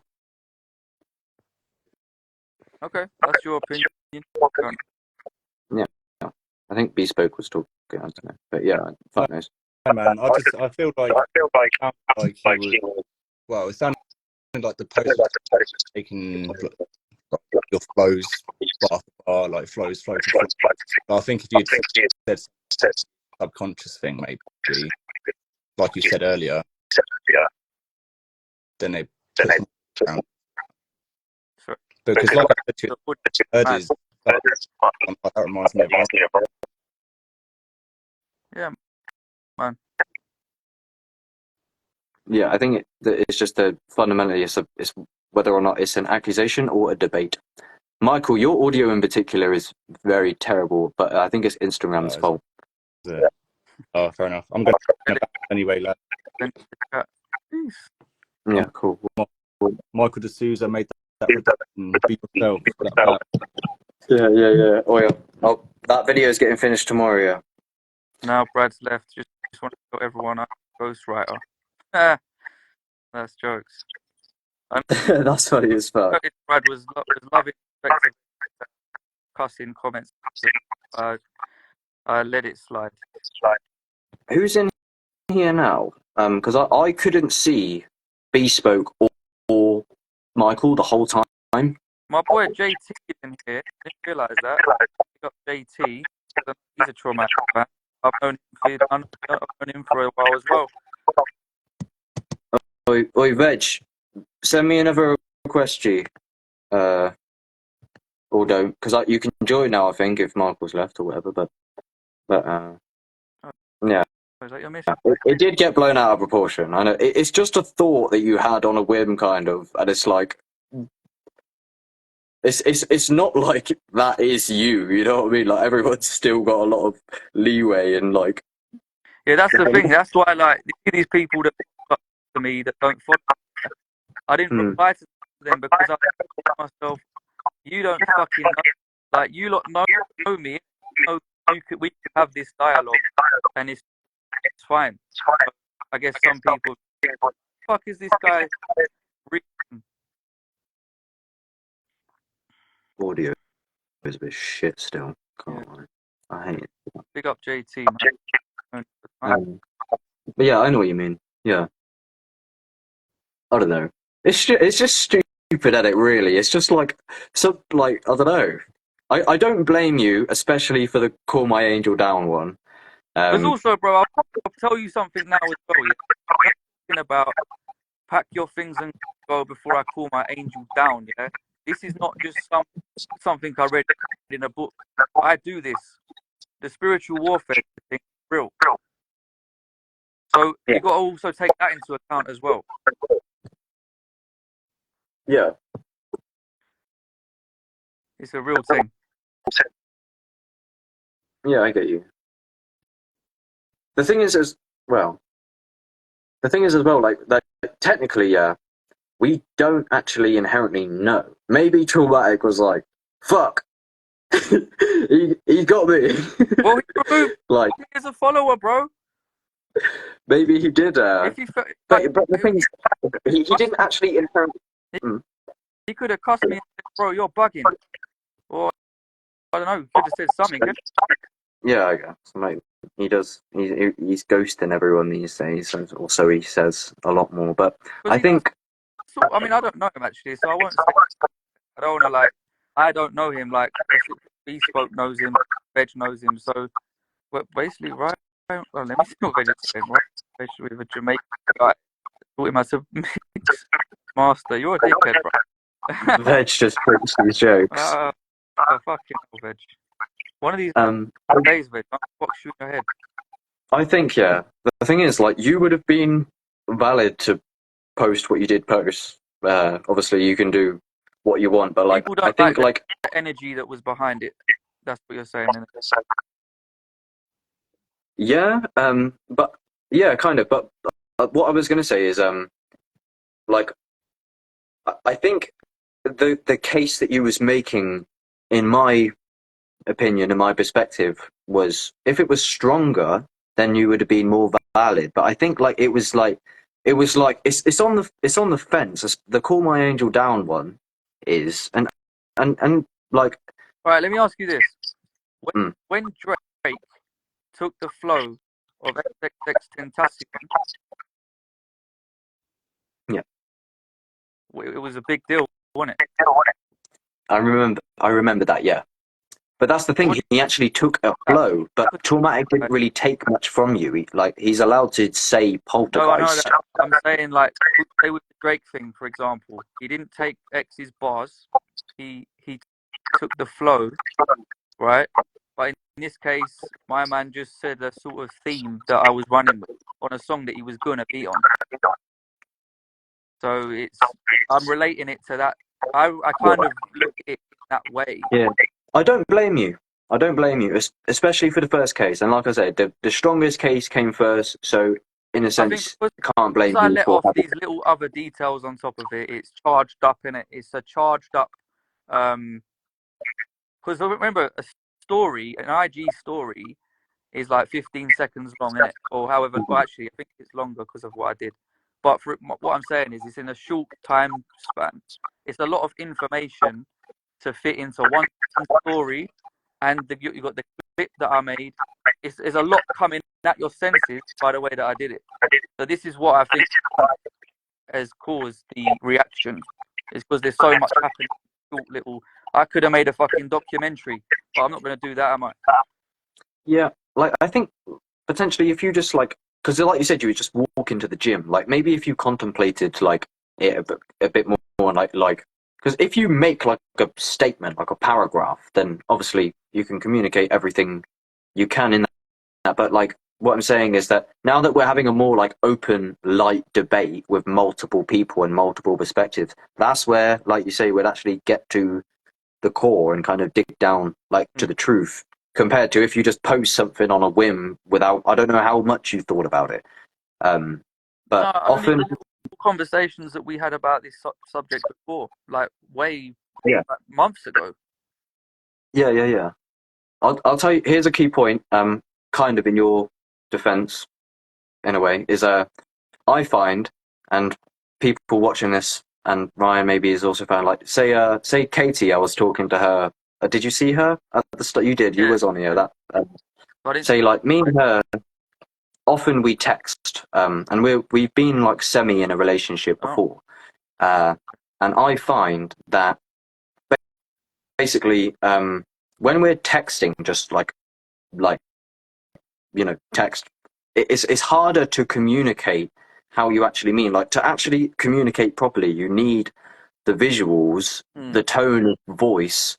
So like basically, I find that like. Communication is limited like on text, so when you just post some like text on your story, people don't know exactly inherently how like what exactly you mean, because it's a limited form of communication. Where what I'm saying is with me and Katie is that we like if we communicate over text, we can fall out easier. Yeah. But then I bring it up and I go, this is text. Like if we get off of the phone, like it's different. So I think the phone is better, isn't it? Yeah, like this phone call is more open and free than just posting a fucking 20-second clip. This is why I started sending voice notes to Bespoke, because his response to the story was he just said reaching or something like that, and I just thought to myself like, bro, you can't write off a whole fucking story, a whole paragraph, a whole reason just by saying reach. So that's why I started sending voice notes. Let's actually talk about it then. So what I think in this situation is that this had to happen to open the debate. Yeah. Otherwise, what am I going to do? Am I going to create like a big PowerPoint presentation or something? I'm not going to do that. Well, like Bespoke said, like he personally wouldn't have. That's him, bruv. Yeah. So he knows traumatic. He has a dialogue with him. I don't. Yeah, true. Of course, he's not going to think that. Like it's like Michael sending me a tune, yeah, Yeah. and saying, "Yo, jump on this tune," and I'm like, "Yeah, all right, cool," and then I just sort of run with it myself and use his like thing. I wouldn't do that because that's like I talk to him, but it's someone I don't speak to, so that's what makes it a little bit more like he's trying it. Yeah.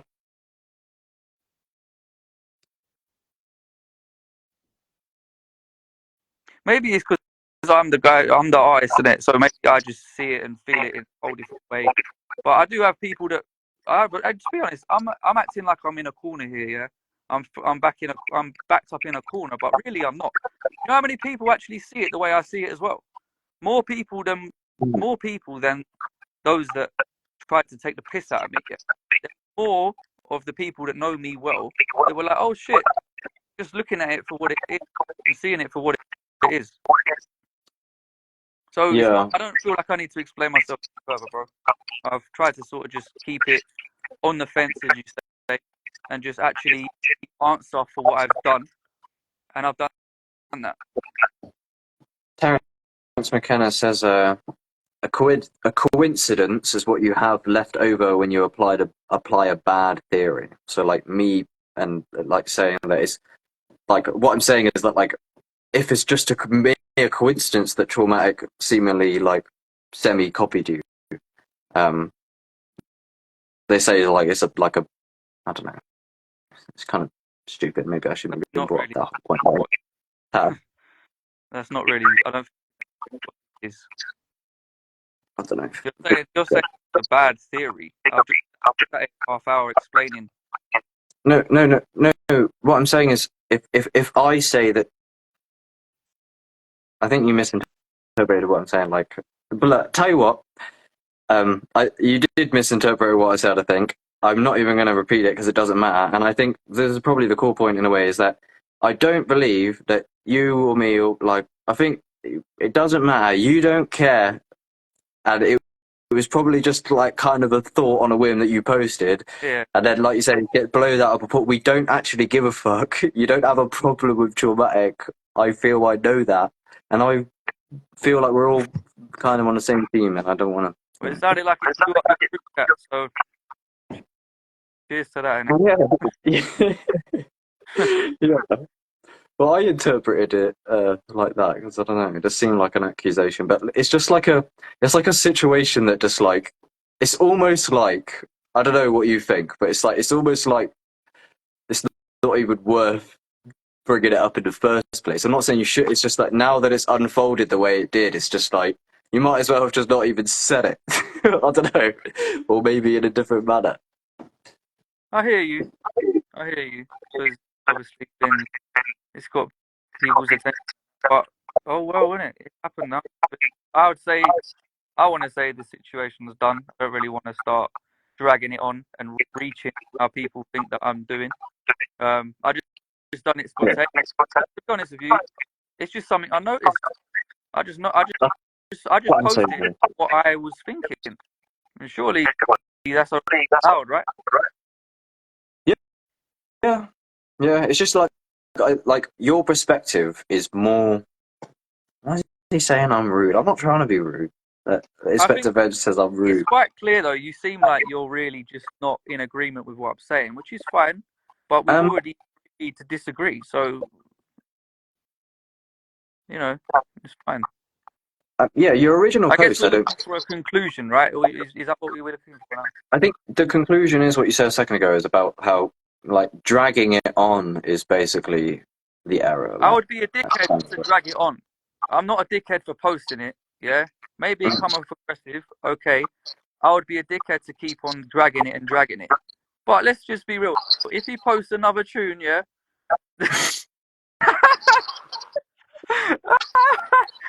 I got you there. Nah, I'm joking. I don't really care, bro. Like, I'm living my life, innit? I'm doing my thing. My artistic outlet is not based on any other artist. It's my own thing. As I said, like that's what me and Big spoke about earlier. All creative ideas come from the ethos. Yeah. So I'm aware of that. I'm doing me. I'm not trying to be like Traumatic, because some people are. That's not what I'm trying to do. Yeah. And I think that's where some people have a problem, actually. I think that's where some people that I don't know who these people are, by the way, just the odd few people that popped up. I just get a sense that that's their guy. That's their fucking guy. Traumatic is their absolute guy. And they did not like that someone didn't care whether Traumatic liked them or not. Because that's the truth. I don't care if anyone likes me or not. I don't give a fuck. Yeah? Yeah. I move within my truth, and if people resonate, then cool, you're part of my tribe. But other than that, and that's where I think I piss people off, is that some people are really trying to be on board with this guy. And that's fair enough, do you, innit? But that's not what I'm doing. Yeah, it does happen, like in general, like people with like large fan bases or something like it's like you can't criticize certain people without having the fan base rushing to their defense, because they're like it's like Traumatic is people's religion. Now we're getting somewhere, exactly. See how a lot of things that I didn't even say today are actually coming out while we're talking about this. Yeah. Mother of Pratt says people love to stand by big celebrities, whether they agree with them or not. Yeah. And going back to what you said, an artist can be someone's idol. I made a song called False Idols. People need to actually start realizing I mean what I fucking say when I make these songs. Yeah? I don't have an idol. My idol is God. Yeah? Some people idolize artists. And that's fine. You do you, innit?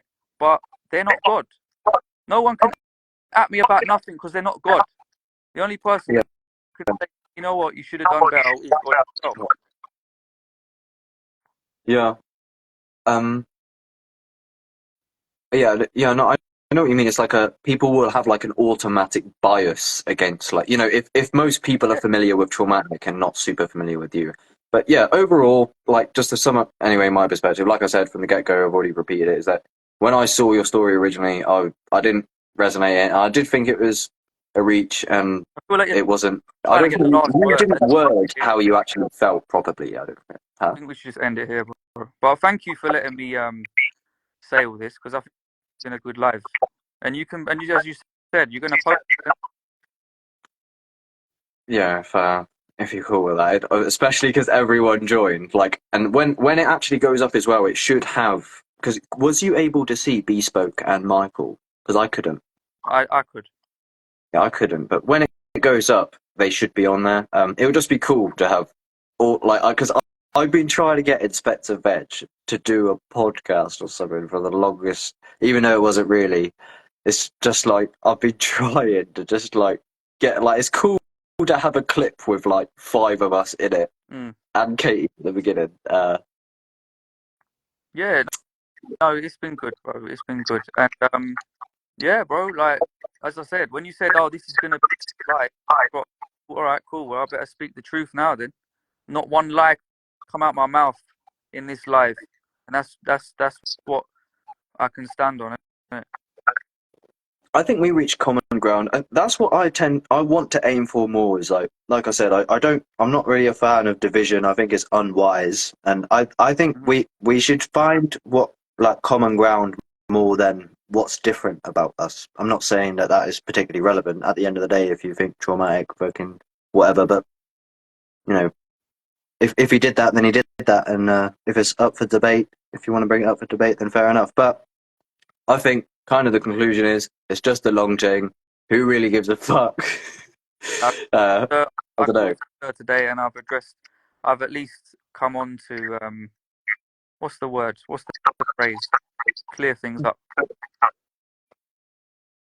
I did feel the heat. I'm not gonna lie. When I was coming back from the gym, I did see all these DMs. I thought, oh shit, people are really pissed off. So I think it's only right that I come on and say what I said in more context.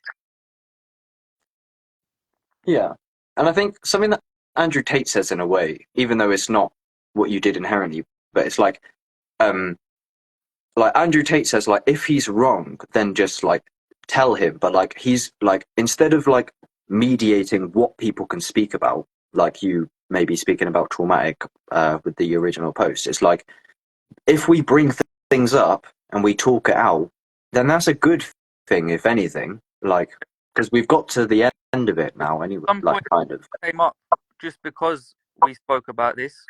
That I'm really glad they came up, because it wasn't even part of my explanation. But I'm actually grateful that some people actually came in here to give my side, because everybody was taking his side without even really trying to deep it. But you know what? I'm going on again. I'm going off again. I want to end it here, or at least change the subject. But we'll end it. Yeah, I want to end it just saying, like, I don't inherently have a solid position. Like, I'm like humble, so to speak. I don't know, and I don't really give a fuck. But yeah, that's enough of that anyway. It's just like, you know what I mean. We, at the end of the day, we got a lot of shit we need to do in our lives, so we're gonna get back to that at some point. And exactly. So yeah, bro, appreciate you giving me the moment to talk, and yeah, bless, bro. yeah, it was good. I wasn't expecting to get to do all of that. You like, we weren't anticipating that everyone was going to join either like that. No, because it kind of turned into quite a thing.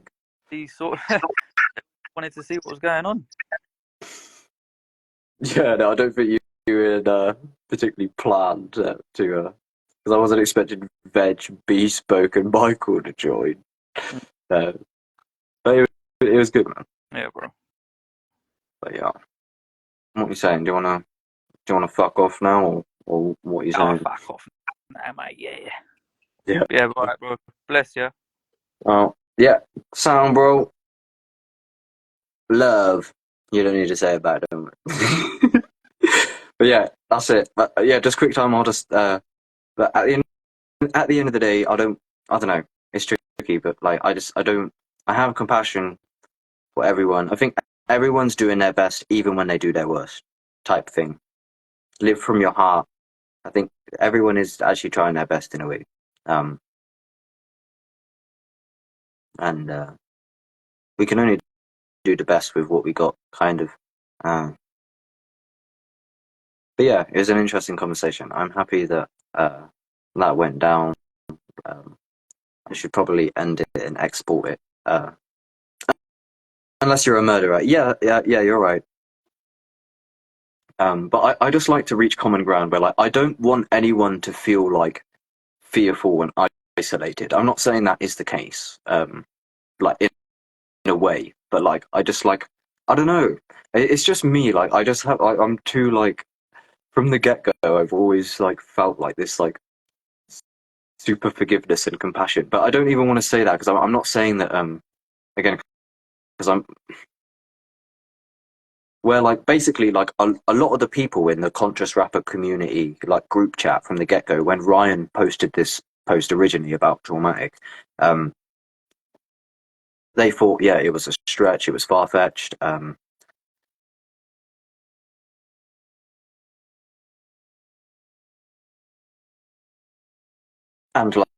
like I don't know. I mean, I want to see like both sides of the story or something, in a way where like I don't want to. I want to like be open minded, where I can see where each perspective is coming from. But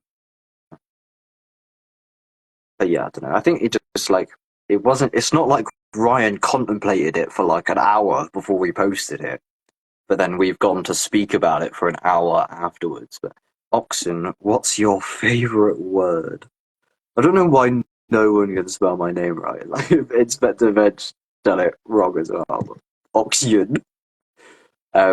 What's my favorite word? Psilocybin. My favorite word is hmm, hmm, right. I've just realised it's truth till I die, not tilde. I don't know how the fuck you read it like that. Love. Yeah, like so I don't have a favorite word before you asked me, but I was thinking in a way like my favorite word, I guess, like say like with spirituality, Mr. Nature would tell me basically like if you say the word I, like I am, I, I am, like it's like almost like the most fundamental thing. So in a way, yeah, or it would be love, love. I don't know. Stupid. And it's a stupid question. What's your favorite word? That's what I thought would be like a good pickup line, like almost ironically, like to do like a cold approach and go, "What's your favorite number?" and just laugh. Yeah, my Inspector Veg, I can't get you to join, bro. It's like literally, I don't know, it's not working. But yeah, I got to get working on the music video for the conscious rapper community. Michael's waiting for me, but instead I just fucking again I come on here. Originally, this live started with me talking about I was at work and I've been on a good like love vibration more and more. Like I'm doing like enlightenment work, so to speak, where I'm getting free. Then I had like some ego backlash today when I was at work, like where I just like for the last like 2 hours of while I was at work, I was just like fighting my mind and suffering. But yeah, no, Veg, it won't let you join, bruv. Instagram is just broken. But that's what I was talking about originally, and then a friend, Katie, joined, and then Ryan, and then it just spiraled off like fuck. I've been on here for like 2 hours. Um,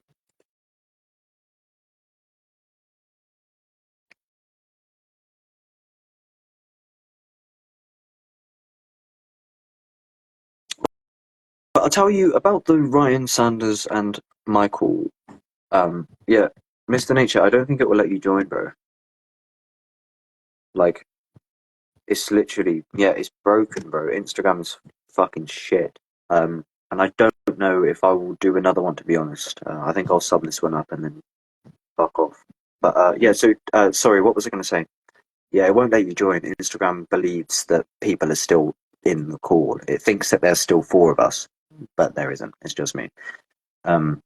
Yeah, so to conclude on the Ryan Sanders versus Mr. Traumatic beef, even though it's not. I a kind of spiritual practice in a way for me, and it's kind of synchronistic that Mr. Nature joined because he'll be familiar. Is like being humble, like Illuminati Congo has this song called "Humble" when he goes, "Humble first, don't mean no self-worth." In terms of like where like it's almost like a surrender of the ego in a way, where like so say Ryan again, like just to like recap, he post that it's sound like the way that he posted it really was like an accusation at Mr. Traumatic, as if Mr. Traumatic had like stole or got influenced by Ryan Sanders and was like semi ripping him off. And it, but what's the need to be righteous? If you're too humble, you'll get taken advantage of. Yeah, I know what you mean. No, you're right. You're right. I just mean humble, like metaphysically, where you can actually. No, you're right. I don't know inherently, and maybe I'd be speaking differently. Like I didn't even know that you was in the chat inherently, Ryan. I thought that you could still be, or maybe it'd be different if you was on the call. But and maybe I don't know what the fuck I'm saying because, like I said earlier today, I was at work just like fighting my own mind, just like suffering like a fucking loser, being like depressed and stuff, which is becoming less common for me over time. So who am I to speak on anything in a way? Like who am I to speak? You know, if I have bad habits, if I'm like greedy and like underdeveloped, or like if I'm selfish myself, and if I'm not enlightened myself, then like why should I, like, why is there any like weight to my words, so to speak? But so when I'm speaking, that's exactly what I'm saying though. Is like I'm humble about what I'm saying, because I can talk like proper righteously, yeah, in my ego, right? And I have done in the past. And then a depression will come for like 3 months, and that is when I get humble. So I think there's different levels. Like, yeah, maybe don't be humble like socially. So if someone's ripping off your bars, then obviously let them know and call them out. Not saying that is the case, but I mean humble in terms of like, I know that I will learn and I will continue to grow, and I've thought that I was the bollocks many times, and then I get humbled by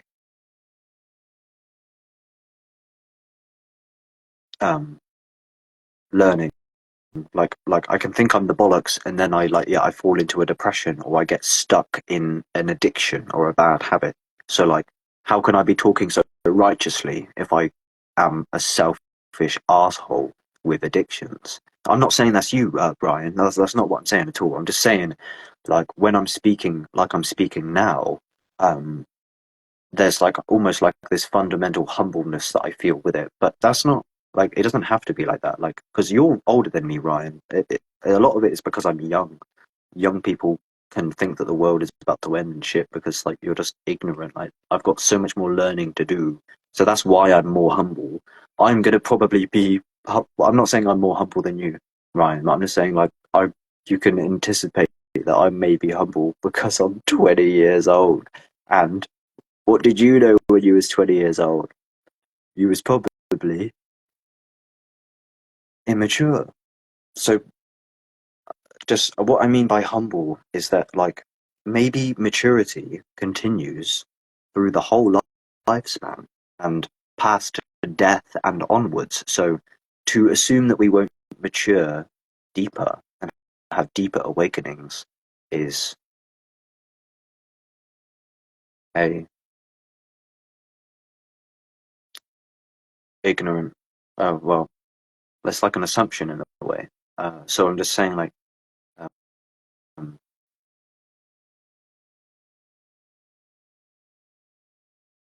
I don't know. I don't fucking know. Let's have a read. I'll read Ryan first.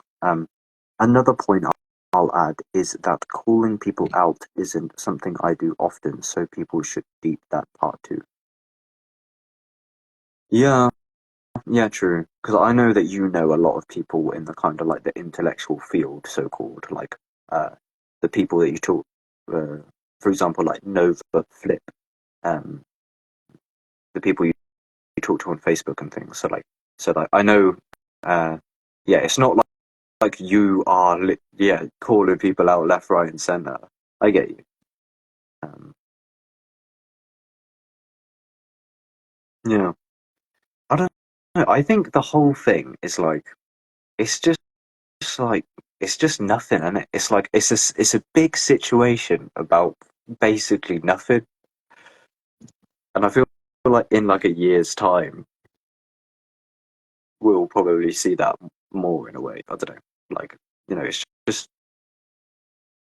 I'm not saying you made it this big, Ryan. I'm just saying, like, it's like, it could be like everyone is kind of on the fence, and it's just like a lot of noise about basically not really anything.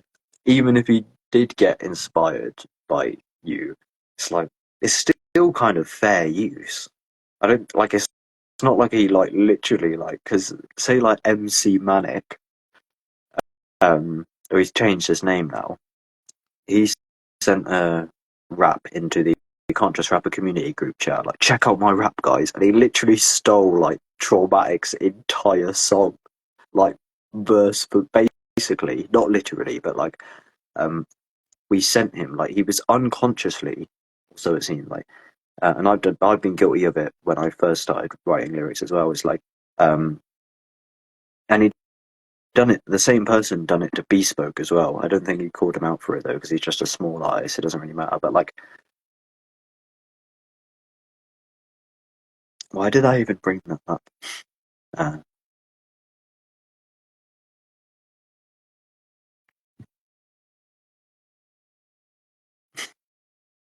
So shit at talking sometimes, man. Like, need to focus.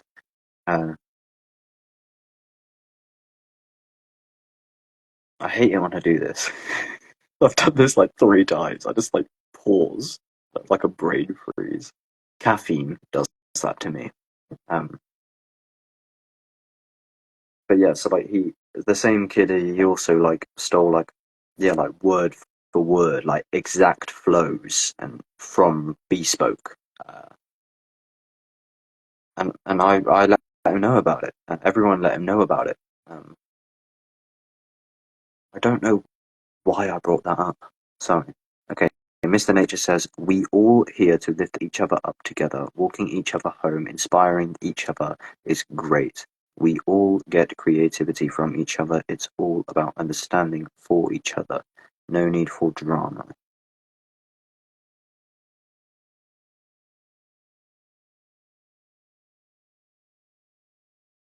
Understanding for each other. That's why I'm trying to reach common ground and trying to avoid division. There could be need for drama if the case was stronger, in my opinion. But I agree, Mr. Nature. I think that's a good comment, really.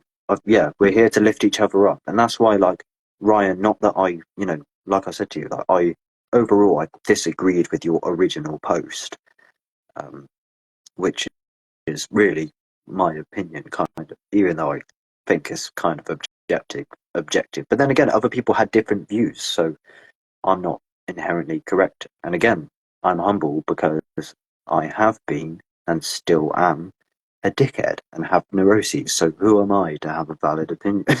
Kind of. But it's good to be able to admit that. But yeah, no, yeah. So I'm tending to want to reach common ground more and to lift people up more. I want to find common.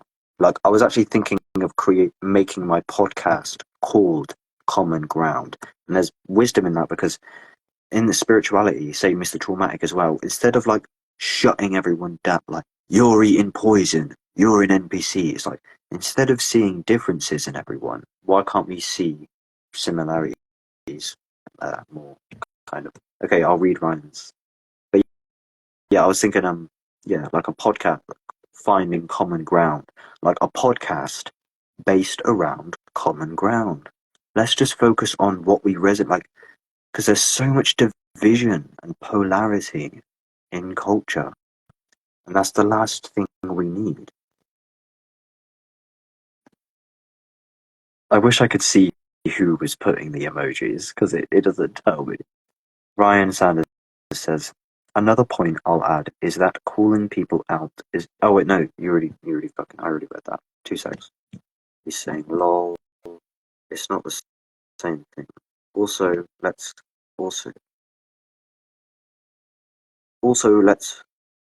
consider Traumatic as a massive artist. Of course, it looks like a reach, but maybe it was a necessary reach. Yeah, I mean, it's an interesting thing to bring up, in general. Like, I think it's good to bring things up. I just think,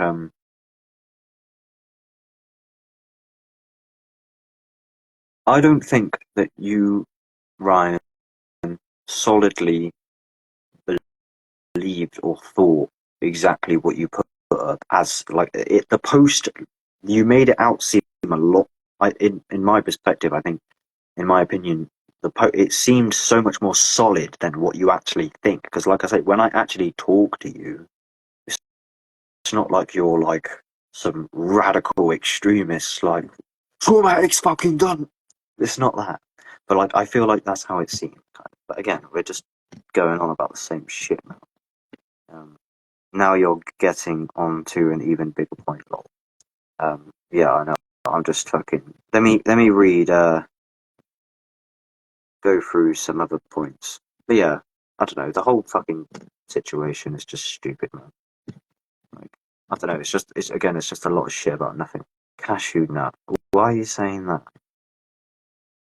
Okay, Mr. Nature says, Bible.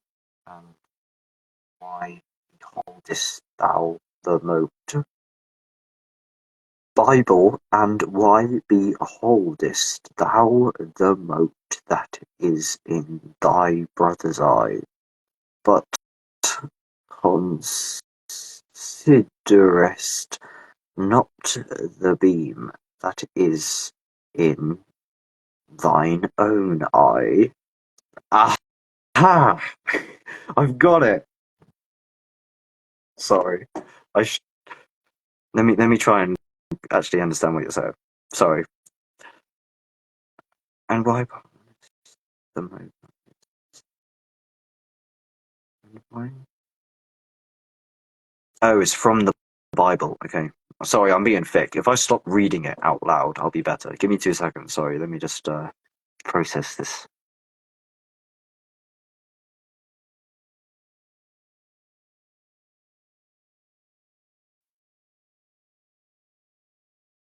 Hmm.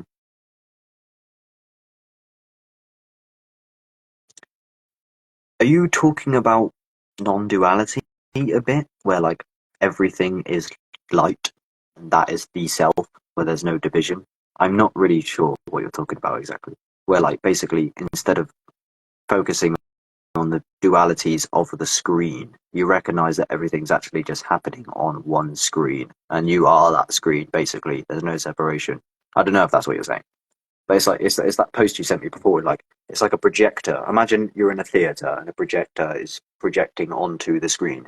Instead of focusing on the duality of the screen, you basically go meta and you realize that it's all stemming from the white light. It's like the Pink Floyd album cover where the white light goes into the glass pyramid thing, basically, and then you know how it works. When a CD is rainbow, it's actually one source getting divided, and that's what we are. And that is God, kind of. It depends how you define it, but not really, because I'm pointing to something. I don't know. Reality is element. It's a form of hubris. I'm not really. Just be yourself. Just be yourself. I don't know that tune well enough, to be fair. Michael D'Souza just dropped a new tune with MC words. Be yourself. You don't want to be anybody else. I don't know the rest of it. I've only listened to it like twice. This is more like the Kendrick Drake J. Cole beef. If Bespoke was in the chat still, he would be interested in what you're on about because he likes Denmark. Who cares when we here to serve God in all? Yeah, kind of, yeah. Like this particular finite case of Ryan and Traumatic, like it's just so like droppable. Like, can we just get over it, kind of? Like, and just like hopefully learn to get along. Like, I don't know. I don't want to come off in a. Inspector Veg said I was being rude earlier. I don't mean to come off that way. I'm not. I don't feel like I'm coming from ego today. Like, kind of. I don't have anything to prove. Like, I don't know. But yeah, no, I agree. Who cares when we here to serve God in all? That's how I feel, man. Like, let's just.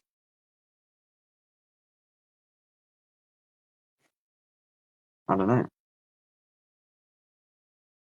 Play a higher vibrational game. Stop dwelling in the lower dimensions. And like unity. I don't know. But also like again, who am I? What do I know? The relative plane is still valid.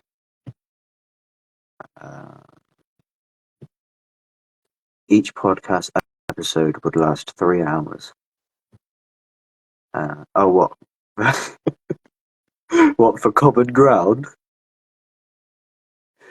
common ground podcast, and like we just attempt to reach common ground but never actually get there. I don't know if that's what you're saying.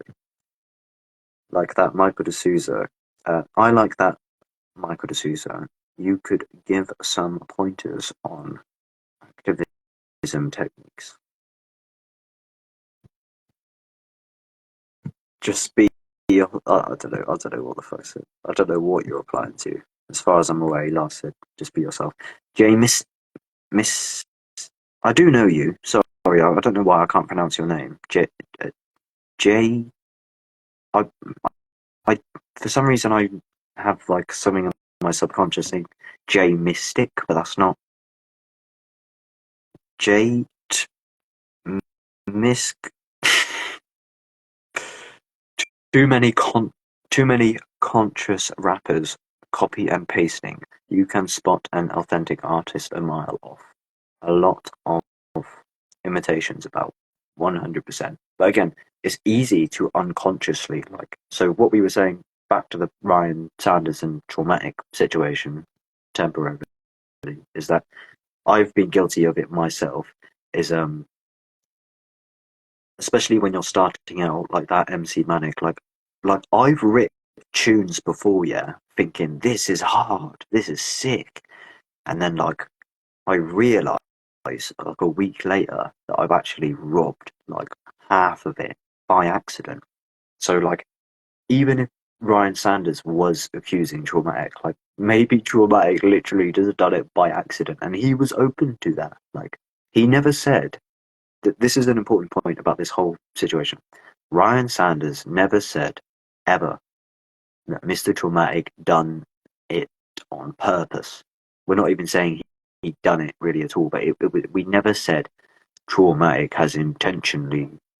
It did kind of come off that way, like where you're saying it was funny how I don't know how you worded it exactly. You was going to do a feature, and then just so happens the song you was going to do a feature for, you ended up using a similar bar.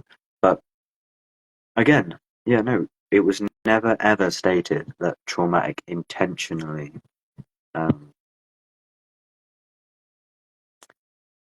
Oh wait, hold on. Hey, Inspector Veg and Mr. Nature, join. Here you go, or whoever. Please join. I've invited you now. I've figured out how to remove the others. Damn, I should have got you. It would have been so cool if I could have got you on here soon. Yeah.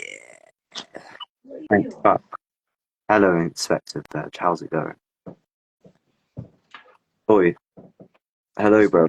Where the fuck are you? It's like you didn't mean to join or something. That was so funny. You see, it's like Inspector Veg like joined by accident. Hello, Mr. Nature. How's it going? Everything good? How are you, bro? Yeah, I'm very good actually. Yeah, good vibes. Yeah. What's popping? When did you stop doing your live? How long have you been in this chat for? What? Ganger. This is actually mullein with hash. It's a herb, and then I mix it with hash. That's good for your lungs. I'm just gonna super quickly. I'm gonna super quickly like wrap up what I was saying a bit. Yeah, Ryan, I don't know if you left and rejoined. Sorry, say again. Go for it, bro. Cheers, bro. But yeah, I was saying, Ryan, an important point. I don't know if you left because it said you weren't here, but you never said that Traumatic done it on purpose. That's an important point, I feel. But yeah, 2 seconds. I don't want to just ignore everyone's fucking comments.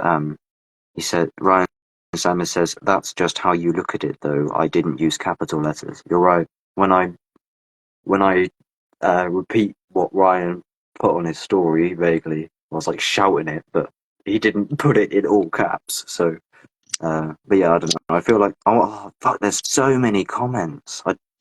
Fuck's sake, I don't know even want to like,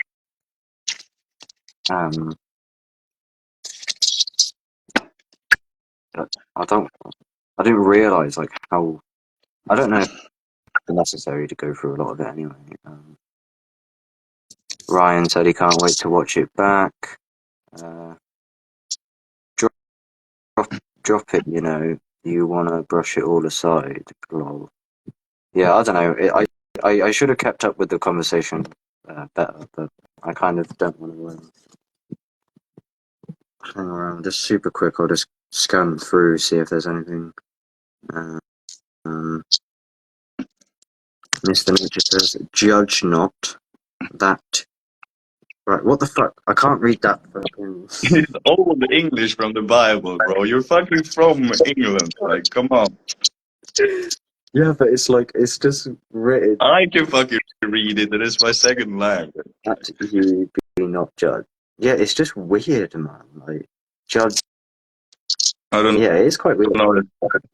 Hmm? Yeah, but we stretched words weirdly in Old English and like that weird things that we don't use now. So it just sounds like you're like boop, boop, boop. Yeah. It is. I wasn't even like exactly like conscious that was Old English. Like, I'm familiar with that way of speaking, but I don't even know if you call it Old English, but we have Old Swedish in Sweden. Like no one speaks it anymore, but it's like a few hundred years ago, and it's very different and it's similar, and we call it Swedish. I understand what your comment says. So judge not that ye be not judged. For with what judgment ye judge, ye shall be judged. Yeah, I understand. Like it's basically, yeah.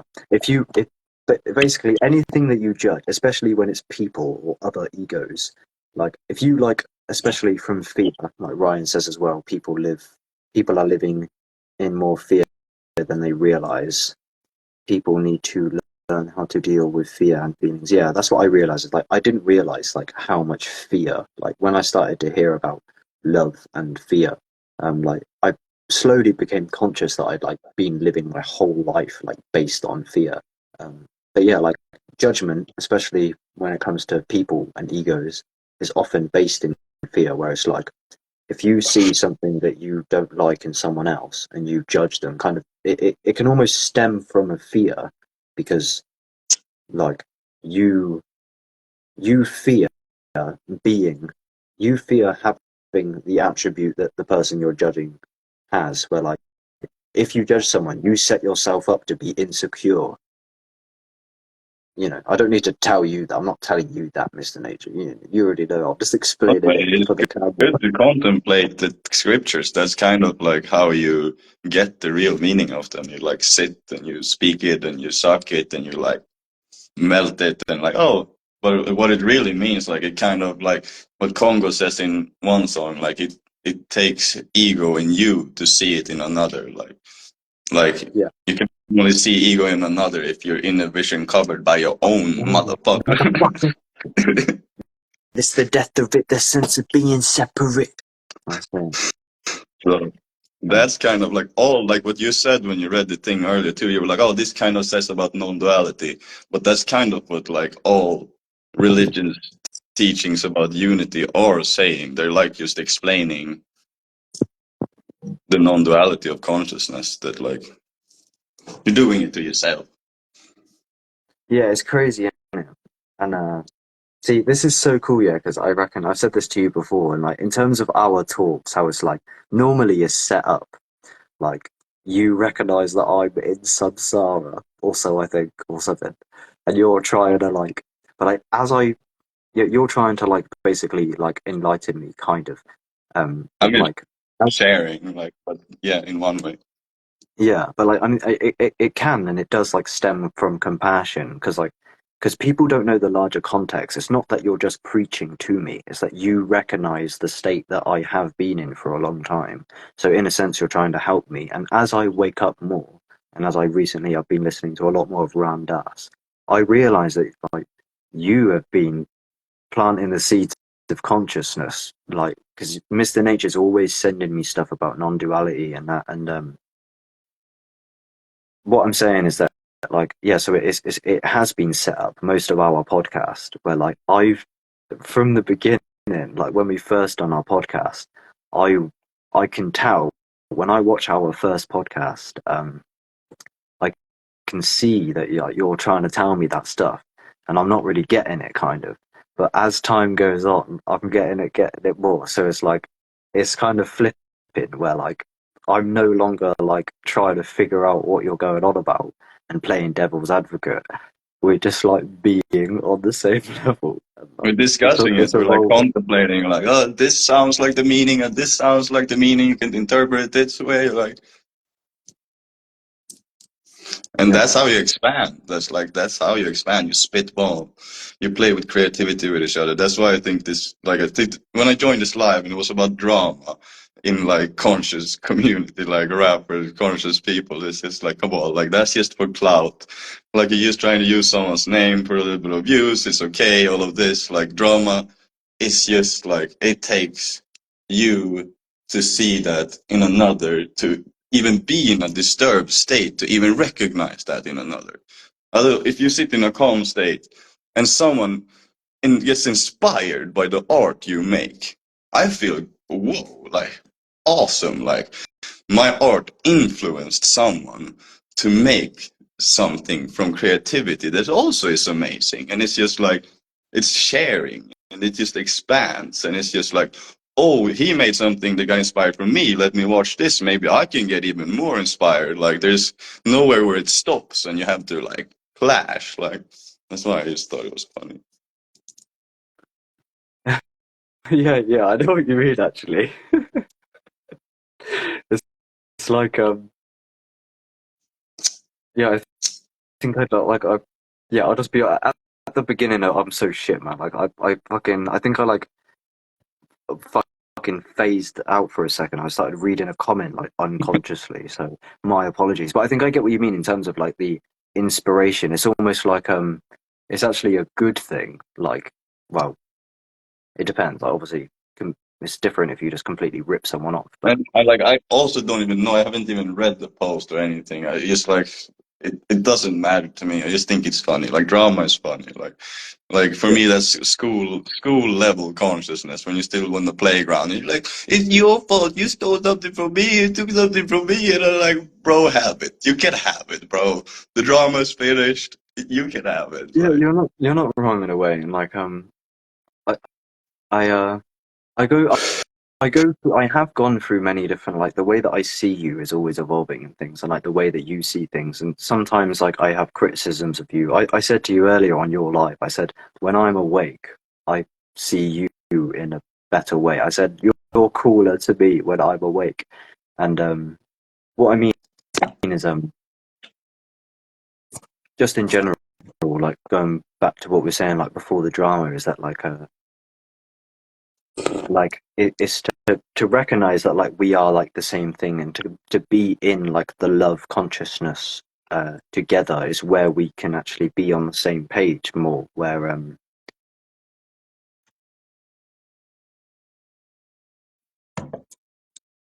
that's basically what everybody's rapping about too, is it not? Like trying to expose the people that are not doing that, and then being like, unity is the way.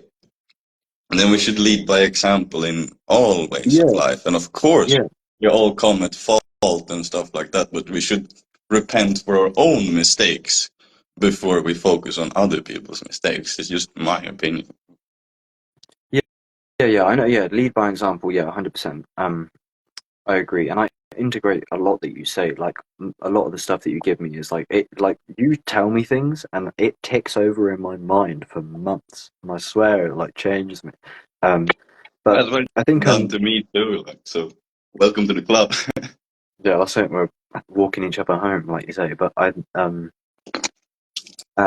yeah, I think a lot of what it is, yeah, is because I was thinking a lot, like on our previous talks. I was always like contemplating, but it's not about that. It's about coming up for air, so to speak, and living from your heart and waking up in the moment and like and having faith and recognizing your true self and flowing with the Tao and moving from stillness. You can still like basically this is a big point that's changed for me is I had so much confusion for so long where like I kind of thought in a way that there was a contrast personal development on one side and spirituality on the other side.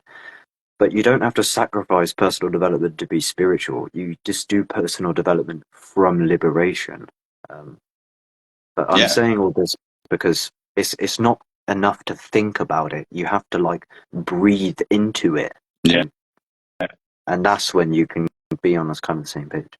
It's like also what you're saying is like people who do personal development, I would say, just from their ego and separation of just goal dedicated willpower, gonna have a bigger chance of falling off or not enjoying it compared to a person that's rooted in God and is doing it as a service to God, Yeah. and all the reasons that make your heart lighter. Like, yeah, it's like it's easier. Yeah, because it's like because you can do personal development from fear, like you're scared that you're going to fail, even though like everything's crumbling anyway, kind of. But yeah, or you can do it from liberation, and like yeah, I've said that recently myself. It's like it's easier if I'm not like if I don't guilt myself, and I learn to love myself and be more spacious. Then it can be easier to like you don't. Are you familiar with David Goggins? You probably no, don't. but let me know what you're saying about it. He's like basically he looked in the mirror and realized he's a fat piece of shit, and he basically just he's like there's nothing pretty about this, man. This is gonna suck, and he like disciplined himself like fuck, and like he's like this like I don't know. He's just it's like his paradigm. It's like the personal development paradigm of like Hamza and stuff that you're kind of semi familiar with. Where it's like, and on one level it is true, where it's basically they say you should guilt yourself for being, and you should in a way, but it's such a like it's like It's a thin line. we live on multiple different planes at the same time. It's one of my main. And one thing that I can say about like guilt, also you read in the yogic text, is like you have a conscience for a reason. So like when you do bad things or you feel bad over things, you have a conscience telling you like this is bad that you're doing that. And in yoga, you would say like then you would feel guilty when you're doing something bad, and that's technically almost like a good thing. It's God telling you like be righteous. It's your inner guidance. It's your inner voice. Yeah, and that's a lot of what like that's what suffering is as well. Like for the path of the yogis, is like obviously suffering shows where you are attached. Because but if you beat yourself up, then you use that guilt to like identify and suffer even more with and beat yourself up instead of transmuting it in your advantage. Yeah, you're like putting yourself down with that guilt instead of listening to it and like following it and seeing what it has to give you. Like if you actually fix the cause of the guilt, like if you understand what I mean. Yeah, no, 100%. When I first come on this live, before you joined, basically I was saying you're familiar. Like we've been talking in the DMs. Like you're aware that I've like communicated to you a few times that I've had a rough winter. Like I've gone through like depression and things and like suffering and that, and I've spoke to you about that. And in my basically, it's again like Ram Dass said, suffering is grace. Where like it's actually been like my deepest like inner transformation in a way where like things like suffering and pain, they are like it's like deep rooted redirection, and it will highlight where you need to change and your attachments. And it's like Kashi Light has a song, "Pain Changed Me," and that's how I feel. It's exactly the purpose. If you dare to go fully into it, it is the catalyst for transformation. If you dwell in it and you beat yourself up about it, it can go on for as long as you like. That's if you dare, though. But that's what I mean in the way of like, you don't have to sacrifice the ego. This is what I was saying the other day. Like, you don't have to sacrifice that. But in a way, fundamentally, you do have to let go. Yeah. Don't you? Kind of. And that's the only place you'll have But the true freedom. Like the Tao Te Ching. You have to let go of your conditioning. Otherwise, you wouldn't have to let go. Like, you have to let go of the things that are actually not your soul when you want to live in the moment. Because your moment is your time. The now is your timeless soul, the image of God. Yeah, it's like the way I feel it recently is that there's like you almost have like a hidden identity, and like you lose that um, when you fall asleep, so to speak. And like what I mean is like it's like recognizing your invincibility behind change, like uh, and like it's like you have like an identity, yeah, that just does that can't die. And when you like discover that, I've heard you saying this actually yourself before. It's like you, it's like if you like as a kind of a metaphor in a way or an analogy, is if you like if you walked through a fire or if you blew up the bit, like you can damage everything that isn't you in a way. Like that's even though Yeah. everything is you, but it's like you can't leave because everything like it, it can feel like it's you, and that's what suffering highlights in a way is your attachments. And but it all stems from intuition of like recognizing timeless consciousness and that non-existence doesn't exist, and that you will always be with, and you will always be what is. Like you can't. Yeah, to recognize your soul and realize that this world can only ever hurt your body, the extension of your soul. It cannot touch your essence. And that's basically kind of like the end of fear. It's not like the end of all fear of like you shouldn't go near a fire if it's hot, like, or if something comes to chase you, you're gonna run away. But it's the big end of fear in your mind, because it really all stems from being afraid of death in some way or form, or worrying what others think of you and all of those things. And all of those kind of separation thoughts just disappear when you realize you're the soul. And all it takes, it doesn't like what we peak on psychedelics and stuff. What yogis meditate for is like you get a few moments of spacious, empty mind, and you see this, and it's all over here. Yeah, it's Right. like everyone. I was thinking this earlier. Like I was just driving through, and like, but like I don't know.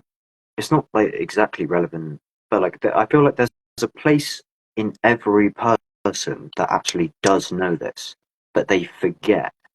And like before, I had like a major like solipsism kind of breakthrough thing, like of like self-realization on shrooms, and like I knew that everyone else knew like the timeless awareness, but like they were playing that they didn't know, and I could. It's like Ram Dass says, I can't remember exactly how he says it, but it's like I feel like saying it to be like you can almost go up to everyone and go, "I know who you are, admit it."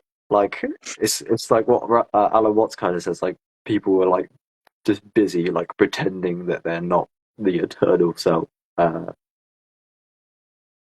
it's also the play, like it's like it makes the whole show go on. Like that's how we can play and forget and play and forget. And then when once you remember, you're not gonna be like, you're not gonna try to force someone to remember. You're gonna do you like, of course you can in the beginning when you haven't really grounded it. That's how people go cuckoo. They go around running on the streets naked and shit and screaming that to Jesus, like, and telling everybody to wake up or the apocalypse is coming or something. But Yeah, once you know it, you don't really want to force it open. You're like, it's like a flower. Like you're gonna see a flower in the spring, and you're not gonna fucking run to the flower and fucking bloom, motherfucker. I know you're gonna be a flower in 3 months. Like, don't lie to me and show me that you're just a little thing now. Like, I know you're a flower. I'm gonna tear you open. Like, no, you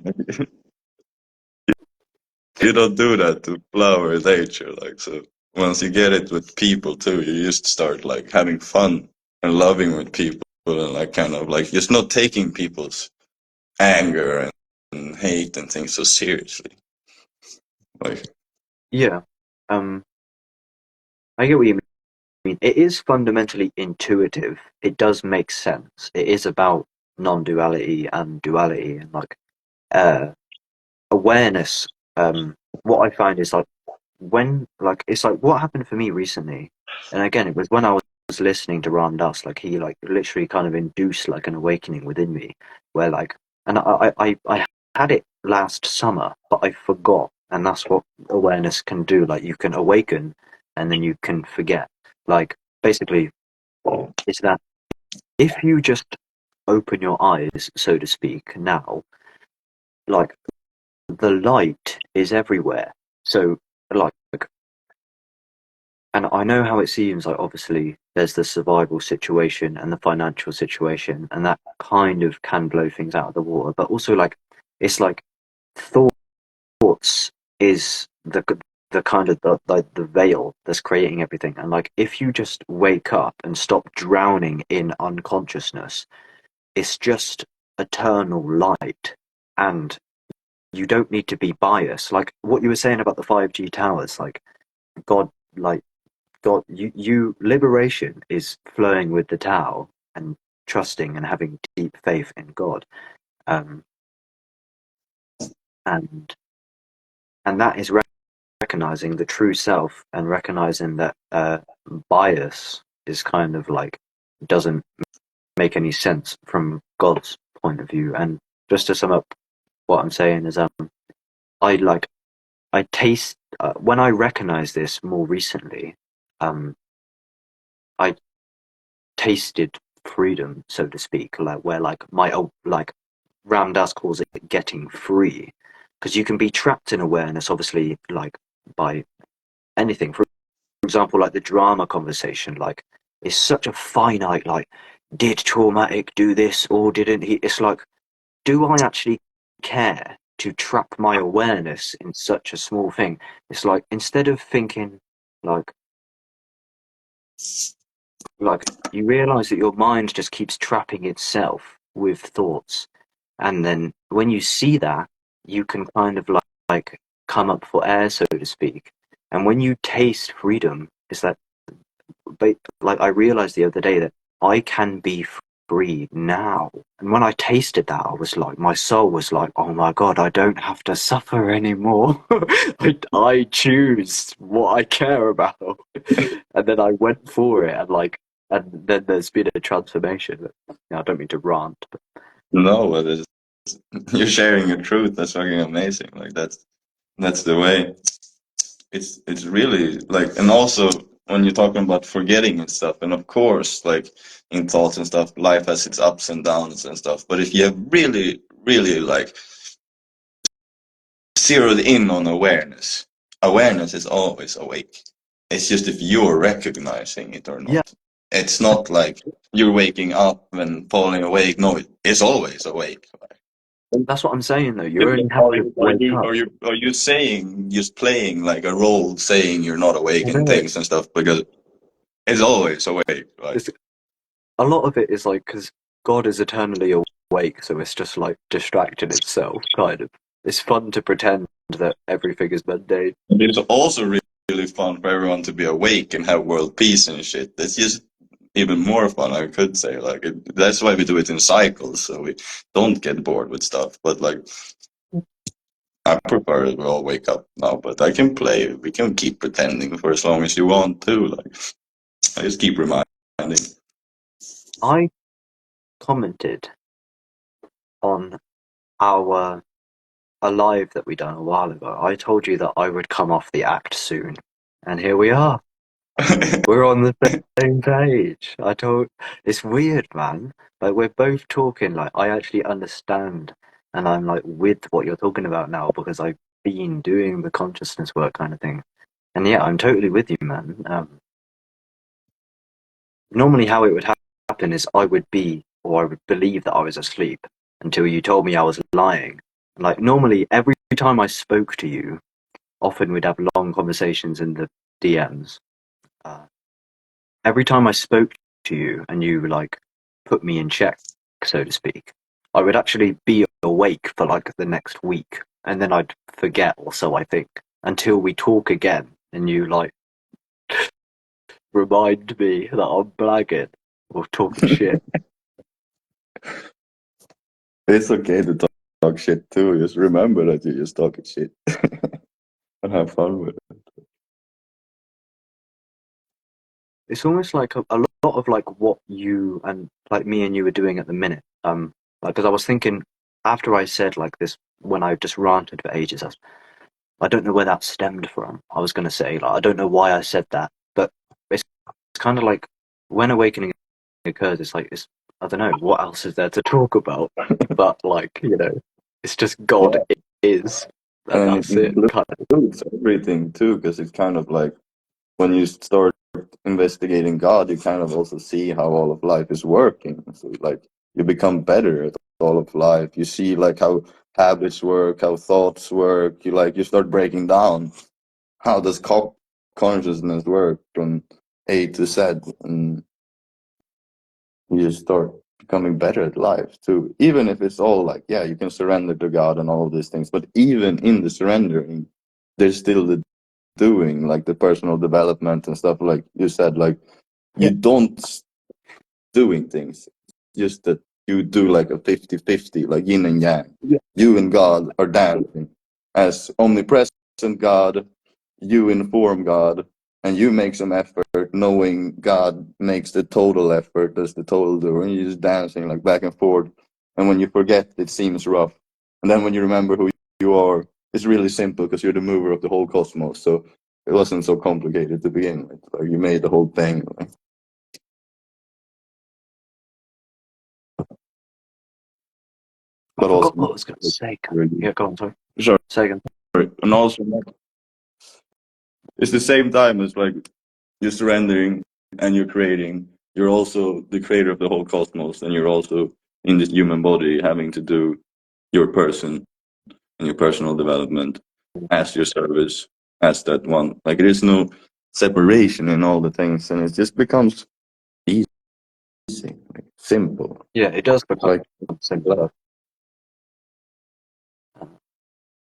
It becomes more natural and simpler and like unified and intuitive. But yeah, it's not that because the thing is basically, yeah, it's like it is paradoxical where you live from a place of eternal fulfillment and bliss, kind of like you, but that you have like multiple different levels to your identity in a way where like, and again, I'm not explaining this to you inherently. I'm talking also partly for the camera, um, but like so like yeah, like you live like yeah you are your fulfillment is kind of on the level of being of doing nothing, kind of so to speak, or way wu way, and then like that's the kind of like the kingdom of God, and then moving from stillness, as you would say, like then you can pursue other things, but it's like you're not attached to an outcome. You're not actually biased because you recognize that you will always be with what is. You will always be what is, and that is the name of God, and you can't. So and that's why they say desires are suffering. yeah, Because when you just pursue things, mhm, there will always be another thing to pursue, yeah, and you will never feel satisfied.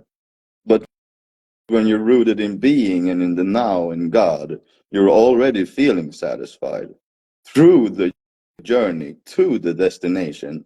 And when you're not attached to the outcome, there is no suffering. And majority of all suffering comes to having a specific outcome and a desire you want out of things and getting frustrated when those things don't happen.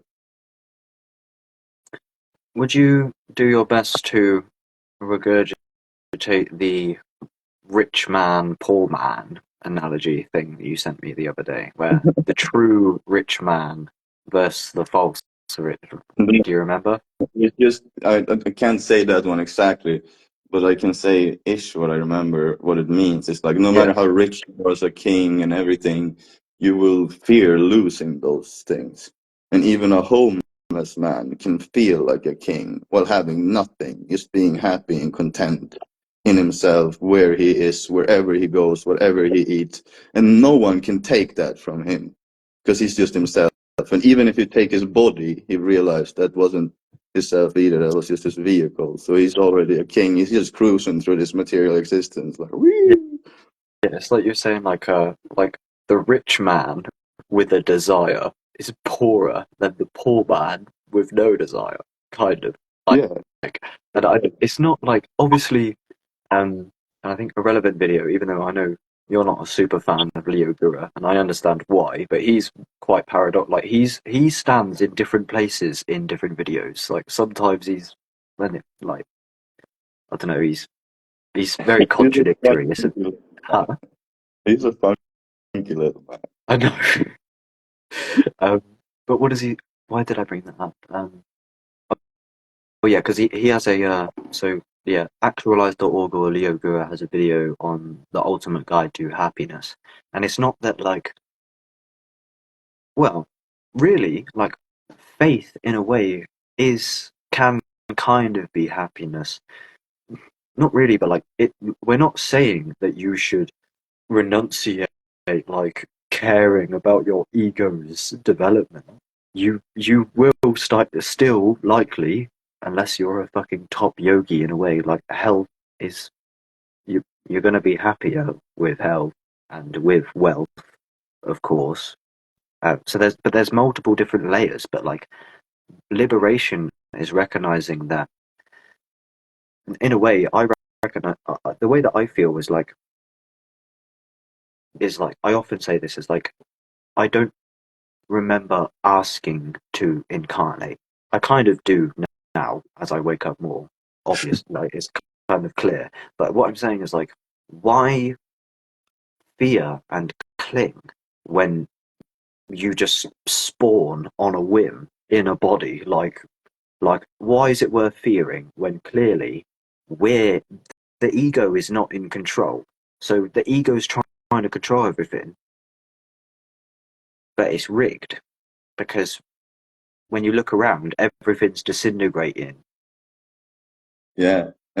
And who do you want to be? Like, honestly, if you find what we were talking about, the beggar, that no one can take away his happiness. He's just content where he sits, where he eats, where he sleeps. No one can take away his happiness.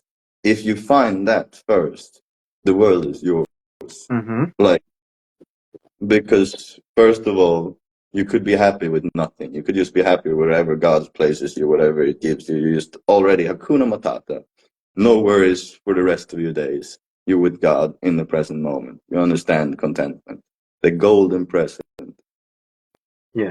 Then that is more important than if you right now don't know that and you have a top job and you're earning millions. Yeah, I would rather right. be the beggar.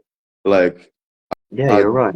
that's why when I like sold people like acid and stuff back in the day, and like someone's like, "Oh, this costs this," and I was like, "Bro, I would like the experience you can get from this." Like, Yeah, I used to say that a lot. It's like it doesn't matter. It's worth infinite dollars and infinite coins.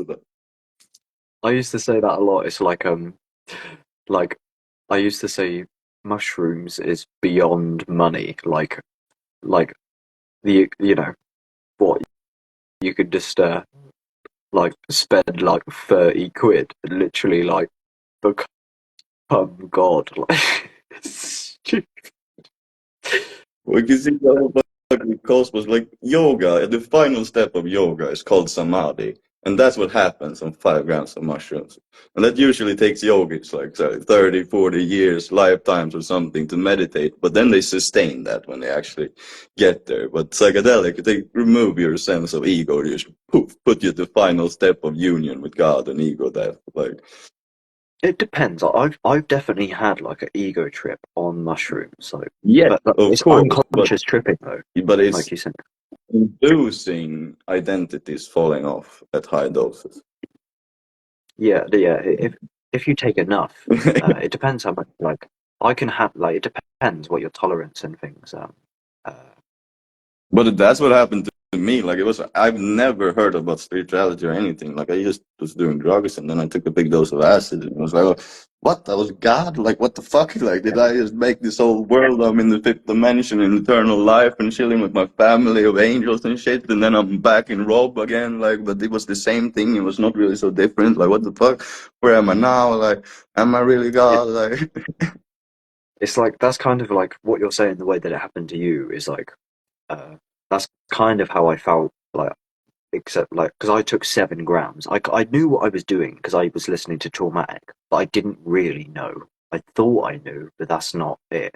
So I took 7 grams, and I literally, it was a bad trip. But I come out literally shaking and crying because of, like, consciousness got so twisted that it was literally impossible. And I'm not like these days, because there's a difference that you spoke on, about like the thought loops, and that is like, there's a difference between tripping. Sometimes I'd trip and I'd like, I don't know, I just ain't, I'm just, but it's different to trip and to breathe and to be aware compared to just trip. Like, there's like, you don't, the psychedelic won't do it for you inherently. It kind of, it can, it depends, but um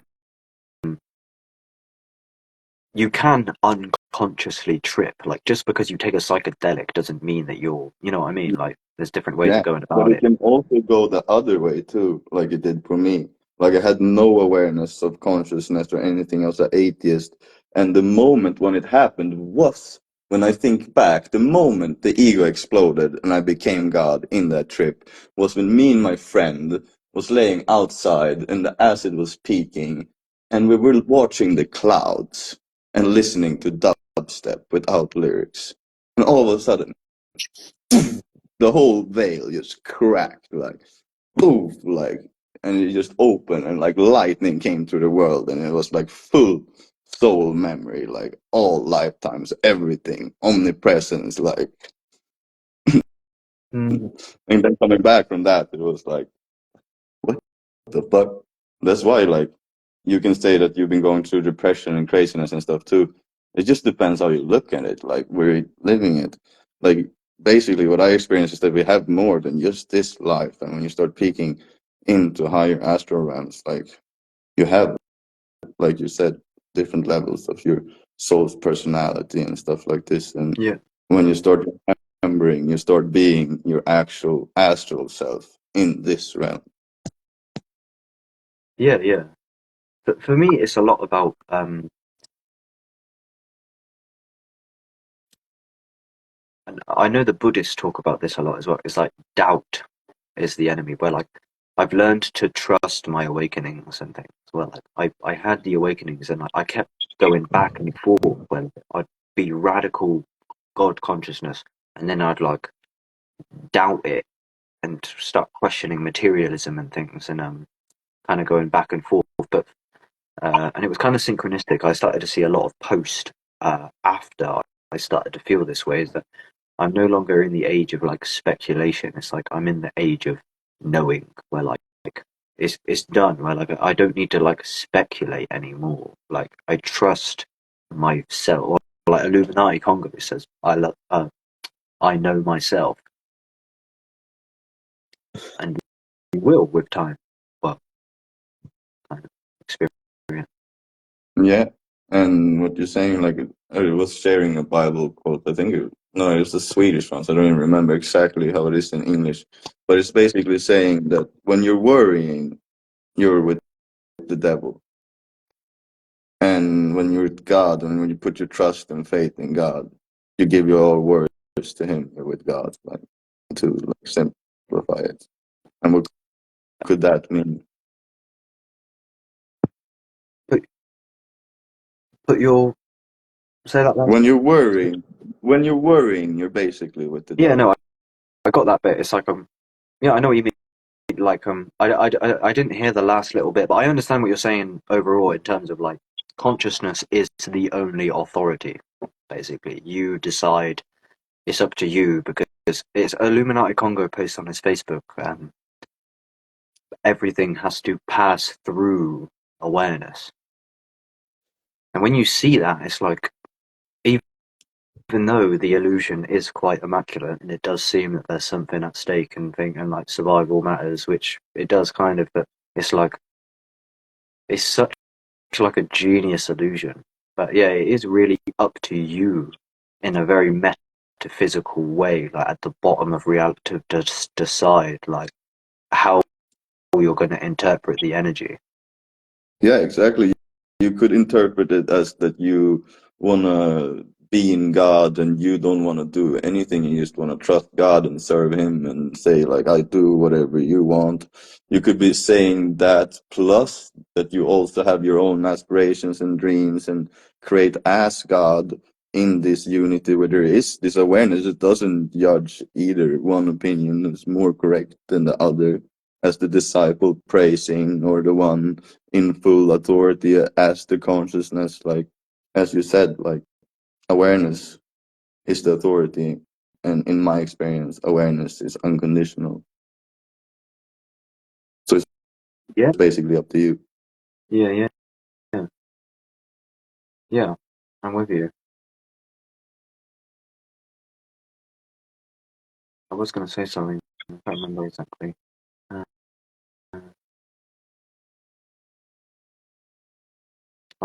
I had something to say at the beginning, but oh yeah, no, I remember. Yeah, earlier I was sat in this kitchen, like, but I was at work today, and my colleagues were like, basically, one of my colleagues, like, because they know my shtick basically by now, and they said, if you have a child, are you going to tell the child that everything's a dream and that reincarnation is real? And I'm like, I said to him, well, what does this culture do? What would you would you tell your child scientific materialism? And he's like, well, yeah. So basically, my colleagues were telling me, I was just asking them, like, what's your kind of like, what do you think the nature of reality is? And all of them, kind of unsurprisingly, say scientific materialism. They're like, what? That science has proven that it's atoms. Like, are you going to deny science? And I tried to tell them that you're dreaming science, kind of. And they're like, no, I'm not. It's real. See, but the reason I say all this is because I was sat here like before I come on the live, and I was like, because I used to be a materialist before awakening, and I tried to be a materialist, like imagining. I imagine you kind of do this in a way sometimes, like you can kind of imagine a material paradigm, like here I am, of this bag of meat on a rock, and it's like something that you used to take for granted is now a thought experiment, like because materialism becomes like a joke. But what I'm saying is that I think what I just thought a second ago is it's almost like the material paradigm is actually thoughts. That's it. Like I don't Yeah, know. but it's also so fucking boring, like, and it doesn't really. If when I look closely, like, even without any science or anything, like, if I go out in nature and I start looking at the flowers and like the leaves, and I start like inspecting them, like really looking at all like the little details of all the things and the veins inside the leaf, I will start noticing patterns, like, Yeah, even if I'm not yeah, like. of And course, yeah, that you see this, like, that there's something that looks like is intelligent, yeah, like it's reacting interconnectedly with each other. Like it would be such a fucking crazy just coincidence to all of these things to work so synchronistically together. Like yeah, exactly. That's a very good point. I kind of wish I would have said that. Yeah, it's like, yeah, it's and like Babylon as well. I feel like sells the material paradigm in like in terms of like because it looks so ugly. Like if you was in nature in the sun and stuff with plant like and you'd know, but it's because they've made it illegal. It's like it's almost like they've tried to convince the population that it ain't spiritual. Like you know what I mean? They've yeah, made it look that's why there's dead. people like Trump saying the whole government is just Satanists and pedophiles. Like Yeah.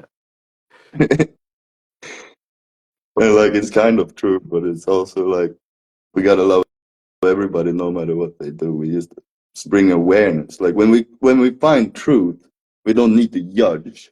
We're just gonna find a new way of living. We don't need to burn down Babylon.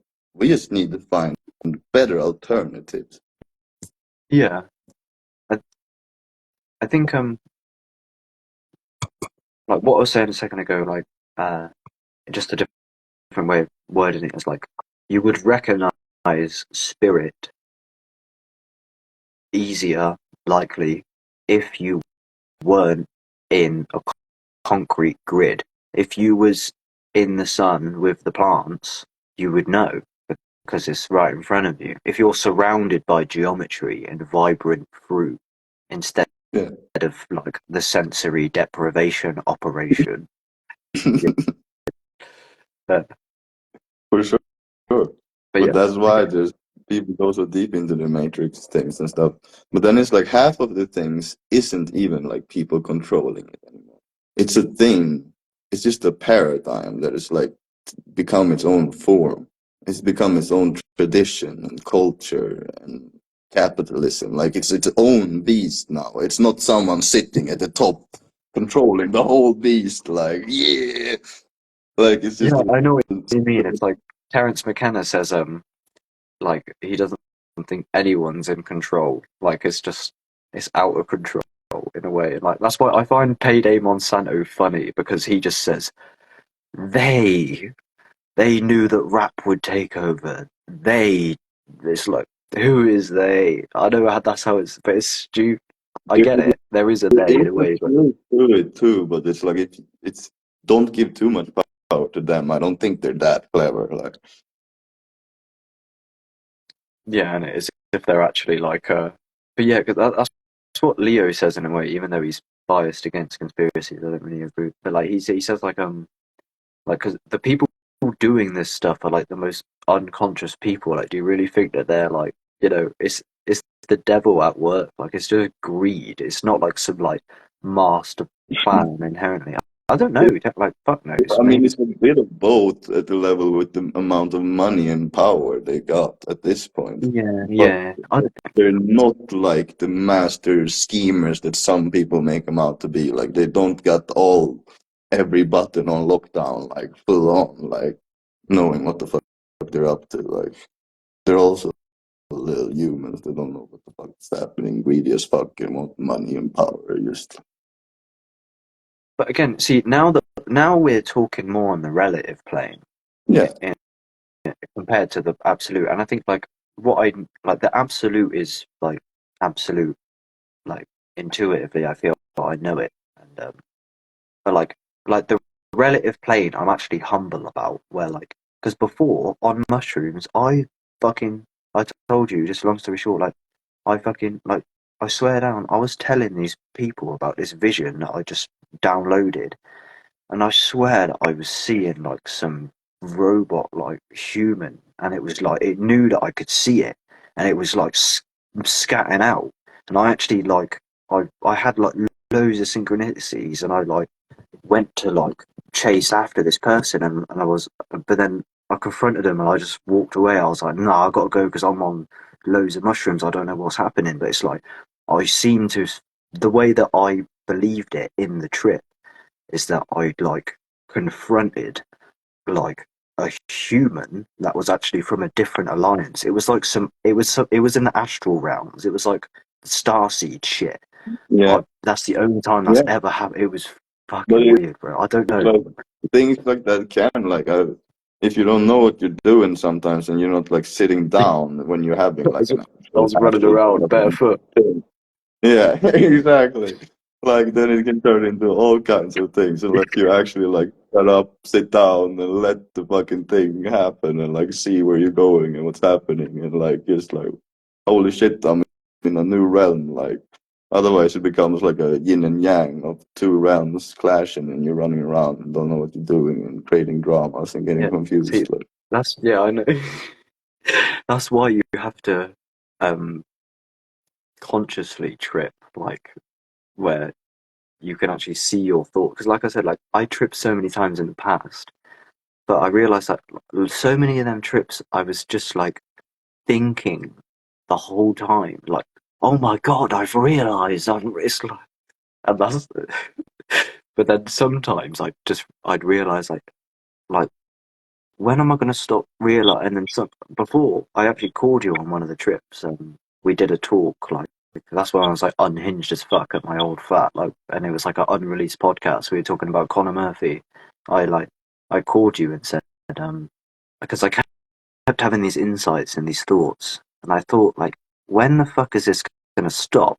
And then I just like stopped thinking, and then like I just recognized, like, God, like immediately. I don't know, like I realized that my trip was only thoughts, really. So I basically concluded with think or don't think. Those are my options, and yeah, I don't know. Yeah, but it is even like, even if you say that you realize that in a trip, but that's kind of like what it comes down to. Like a yogi, a master, even if it's not like fully quiet, but they can put down their mind when they want, and they can take up their mind when they want, like by their attention and choice. Yeah, not long ago, I was laying in bed. I was sober, I think, or maybe I smoked a bit of weed. And I was just laying there, and thoughts became like, it was almost like they were actually in front of me. Like, I was in the dark, but it's like when a thought would appear, it was almost like there was nothing. And then a thought would appear, and it's like, there it is. And I was like, is that all it is? The whole time, it was just something like, it was like, I mean, making it more like you can see it from afar, where like, I'm in this space and this thing keeps appearing, basically, where like thoughts are kind of external in a way. And when you see that, it's like,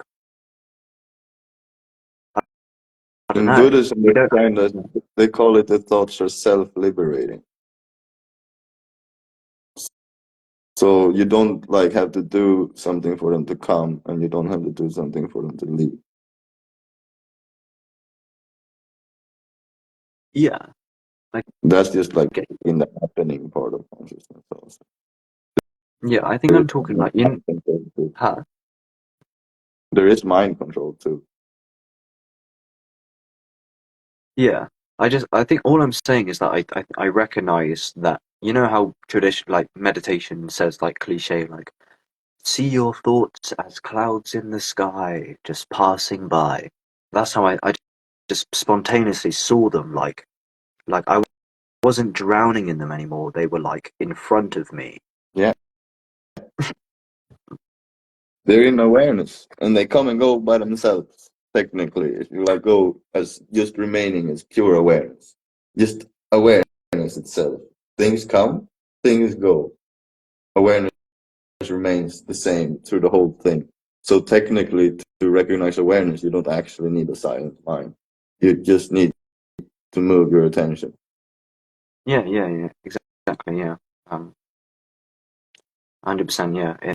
It's crazy how I didn't realize how much you can move around, like behind the scenes. Like, I thought that I was drowning in the world. Bro, Uh, you know what we see on psychedelics? If you sit and pray and sit and meditate and do pranayama in darkness, and you start looking at the darkness behind your skull, it's the yeah, same. yeah, There is the whole infinite astral realms. Like you can go there. Like that's samadhi. Like when you can do what we shamans do on psychedelics, is through breathing and sitting and talking to God and communing with behind the screen. yeah. That's what I mean by the hidden identity. Like, I actually feel I was describing it yesterday as like a fucking. It's all, I don't know. It's like an empty sphere that I feel like in my head. I don't know. That sounds stupid. That's just a mental image, ultimately. But um what was I going to say? Yeah. In terms of when I was saying I didn't realize how much I can move around, like with my awareness, it's like, yeah, what you were just saying is well, I should have realized that sooner, because if I can take a psychedelic and, like, how is it that you take a psychedelic and then like everything changes so much, but you're just, you're traveling internally, And you can do that without the psychedelic, and even with the psychedelic, because the DMT breath work. So you have the psychedelic all the time. So liberation is within. We're still here, Michael. Michael D'Souza made that production. He's the one who made the Conscious Rapper community. That's cool. You'll get on it, bruv. We'll I see. can't, but I don't even have much. I'm gonna finish an English album and shit. Like I just don't make Swedish music right now. I like 2 English songs. Yeah. Why don't you make more music too? I'm gonna get on it, bro. I'm getting there now. I just, yeah. You're right. Right now, all of my energy, even though Michael was saying we're still here, basically for Michael, for the Conscious Rapper community, I'm making a fucking music video thing. Yeah. Full blast. I think I sent you a demo, didn't I? Yeah, I watched it. It was cool. But yeah, that's where my energy's going. But yeah, I do. At one point, yeah, I'm gonna stop being a minion for all these other conscious rap, and I'm just gonna make my own shit. Like I'm just gonna hone in and just make my own music, and like stop making music videos for whoever and make a podcast. Like I will hone in, but when you say why don't you, I feel like I'm recovering from losing my mind because I just like lost the plot from psychedelics and that you've been trying to say. That's why you find the plot. You gotta lose it to find it. Yeah, I know. But that's how the devil works in a way. It's like sleight of hand, where it's like I broke into awakening, but like I work in a CD warehouse. I'm putting CDs away and stuff like in Babylon, and there was this one CD, and this was in the midst of my Payday Monsanto phase, and the title of the CD was "Maybe You're Brainwashed Too," and this CD factory is like the synchronicity labyrinth because I'm surrounded by an infinite abundance of CDs and they've all got titles and song and like it's talking to me all day. Like my highest. So when it says maybe you're brainwashed too, it's like the conspiracy theories are fundamentally dualistic. So it is a kind of brainwashing, you know. Like Payday Monsanto is awake, but he's also asleep. You know what I mean? Yeah, it depends what you mean. What you mean awake? Like, are you? Because some people say that you're awake just because you're aware that big pharma sucks and agriculture is corrupt. Yeah, that's what I mean, man. I've said that a lot recently. Yeah, I get you. I'm Like just because you're totally with you. aware of like horrible capitalism, but that is a type of awakeness and Yeah, awareness yeah. of what's happening in society. But like if you're talking about like awake on a level of being conscious and mindful and stuff like that, it's nothing to do with each other really. You can be really mindful and conscious and no idea and not really care about those things and just be really present in love life. But That's what I say. There's like, again, there's different, like we live on different planes of realities, well, kind of simultaneously. But often I speak of it like you can have political awakenings, you can have awakenings into trauma and your personal history, you can have awakenings into the nature of reality, and there's many different dimensions to awakening. You know, you can wake up about health, you can wake up about traumatic stealing your lyrics, or not. Yeah. yeah. But usually, like awakening of consciousness and mindfulness is interconnected with health and awareness of conspiracy theories and stuff like that too. But it's like if you're not rooted, like in the now, in presence, in awareness, it's easy to flip over, like, and get too stuck on the paranoia side and being scared of things. And even if you're like telling people like this is what the government's doing, but don't be afraid, and then like you're almost afraid yourself too. Like because you're thinking about those things all the time. It's like, it's amazing to spread awareness about it. Like, I've listened to Payday Monsanto too. I think he's cool. Like, I like his music. Like, and he has a really clever way of spreading it too. But then some songs, I think he's just giving them a bit too much credit for being It's really just that clever. he's lost his whole self in pointing at the world. Like, he does talk a bit about faith. He doesn't ever talk about really psychedelic. He does talk about astral traveling via marijuana. But like, yeah, he's just like drowning in research. Like, but it's what you say is, and I've only recently become aware of this more, is you say like worldly people, and it's like you don't actually. It's like I was involved in the world the whole time, but like it's almost like I've like renounced it in a way. That's kind of how I feel a bit. It's a dream. In it, but not of it, is what Jesus said we should be. Yeah.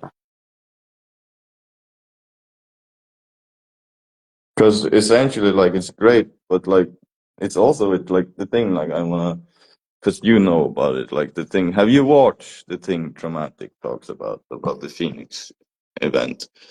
Like on Archaic's channel. Like, what he's talking. Like, I watched like 3 hours or something. Like, interesting. Yeah. I've heard a bit. I haven't been able to. He's saying is really intelligent, and he understands like synchronicity and willpower and how like things start aligning when you start focusing on one thing and stuff like that. Like, it all makes sense. But then it's like, if you see that you have so much power in your consciousness that when you focus on one thing, it starts happening, aligning. Yeah. Should we really all focus on an apocalypse in a few years then? Like, It depends, like what you, because I'll tell you what. Regardless of all this stuff, there's something like, well, not an inherently an apocalypse. I don't know about the Phoenix event, but that's like the thing he's saying. The Phoenix is an event that we get reset every certain of year, and it comes something like meteors and kills us, and we forget, and it just keeps happening over and over again, and it's some AI thing. Like, no, because I'll tell you what you were saying about the dates and that. Basically, what I said is, you didn't actually read the comment, but what I intuit to be truth is that no external shift will really happen before the internal shift, where basically the victim mentality is like completely wrong in a way where like it's not that like waiting on Christ to return. Like, what do you mean then? Like, you're just a victim ego, and then like on this date someone's gonna come and say, like, it's so foolish to think that like you are a victim to waiting for March 2040 for the Phoenix event. Like, I'm waiting for the event to save everything. Like, why would you be a victim to March 2040? Why not now? Type thing, you know? yeah, and even like, it's just crazy to like, I don't even like care to imagine that, like, if I'm gonna sit down and I'm gonna see, like, I have the power of consciousness to imagine my life, like, and I see it synchronized according to my willpower. I'm gonna imagine a place where everybody starts moving out to nature, building tribes, becoming self-sustainable, and like, when I imagine people, instead of them waiting for Christ, I imagine people resurrecting Christ within themselves and feeling the love, which actually is Christ coming back. The second coming of Christ is not like, it's exactly what you're saying. It is that. It's people waking up inside to like that God is love, basically. It has to begin with your own heart, work on your heart and your soul and your love. Like, you can't be in fear and low vibration. Like, you can't be bogged down and asleep and then all of a sudden like, oh my God, here he comes, and like wait, like, and I was kind of doing that. I get you, you know, you're totally right, and I agree with you. It's just there is an itch I feel I would like to scratch, so to speak, in terms of like, yes, I'm actually with you. I'd rather everyone wake up and build tribes and wake up and rediscover new psychedelics and create a peaceful, healthy world. I agree. Um, but what I'm saying is, I do want, and we have spoke about this a bit before, and I feel like a part of me kind of needs, even though I don't really need, like, more than the third dimension. I know that obviously you can awaken, but like, I mean, like, to actually incarnate in a realm of light and actually not be a like a kind of a physical entity, or like to somehow have that. So even if we do wake up on Earth individually and start building tribes, how do we actually like become like I light see that instead of as the death? same thing. I see that when we live in nature and we live of prana and just fruits and vegetables and seeds directly from God and everything, and we're in tune, and the air is clean, the earth is not polluted or anything. Like even in the ancient text, it says humanity used to live like 100,000 years in the golden age, I was 10,000 thinking, years. So for me, that is us coming to that in this life. Like that's my, like, I'm not gonna say and promise that, but that's my goal. Like I want to try to live 10,000 years. Like I'm here for it. Like if I die before, fuck it. But like I'm gonna try to eat raw food, live in the sun, praise God, love every moment, and see if the unconditional love that is God can sustain my youth for as long as I want. yeah, I know what you mean. Yeah, that's. I was thinking that before you said it. That kind of like immortality thing that Illuminati Congo kind of talks about, like rainbow body, kind of. I don't know if that's the same thing. Yeah, exactly. But it is type of, it's just mastering this body. It's like reflecting the pure light and awareness you are into physical immortality, if you want. Like it's Yeah, possible. It's said so in all ancient texts. There's even like people 200 years ago that find a dude like in a written book about him, and he's like 936 years old and stuff like that. Like, and people know of this saint. Like, there's many people that still, like, during this dark age that we don't know about now, and we're the matrix or whatever you want to call it, when we've forgotten about God. There is masters in mountains and shit living much longer than we have no clue about what we're doing, while we're like, oh, we used to live to use 30 before we had Babylon. Like, yeah, yeah. Yeah, like there's a. That's why like I was so interested. Like, that's like the beginning of my YouTube channel was like when I started to learn about the ayahuasca ceremonies. I'm like, why the fuck, like like just there's like radically different cultures that are still doing, like Terence McKenna says, like yeah, if I can try and quote him, he's like, we waded all around with atom smashers, but these people have this, and this is what they're doing. No wonder they don't wear clothes. Would you? Also, this, like, they're literally drinking fucking mystical potions in the fucking forest while we're like. And when you're talking about the light body and stuff, yeah, this that's it. is the right body. Yeah, Like, this includes, this even says in the yogic texts that they call it in different words. You want to eat food that is light. You want light force. You want water. You want oxygen. You want yeah, life that brings life to your cells. it's And people have intuitive. lived long, and like in yogic text they call it illumine your nadis, and you will see that with Illuminati Congo too. Like he calls it himself that. Like if you go to Instagram, it says like illumine your nadis, and that means to put light through your whole nervous system in yoga. And that's when you activate your chakras. Your chakras is your glands, Hmm. and your nadis is your nervous system. And when you put light in all your glands and through your whole nervous system, consciousness raises up to the crown, the pineal, and you know that I am, and I am one with the Father. That's what happens. You produce natural DMT if you do it like the raw food way and breathing and stuff too. Yeah, it's like electric, opening the energy perception kind of like, because me and you spoke before, we both agreed that basically this is the formula, everyone, is sunlight, grounding, breathing / breath work, raw alkaline for the most part, psychedelics, and like ice therapy. And like if you do all of this for a long time, that is literally like, you don't need an external shift because you just need to travel with your neurons and it's all in there. Like, but yeah, no, I'm with you. It's it's almost like go freeing on. yourself too, to be able to sustain like going raw and quitting all your addiction and stuff is also liberation. Because why man is not liberated is because he's a slave to his senses. So when an impulse show up, it's like when you get angry or something, sometimes it feels like you can't control it. It's just happening, like you're exploding. It takes over you, Yeah, and you feel like you're ruled by it. And that's why you're still a slave to your senses. And that's why quitting all your addictions and all of these things is liberation too.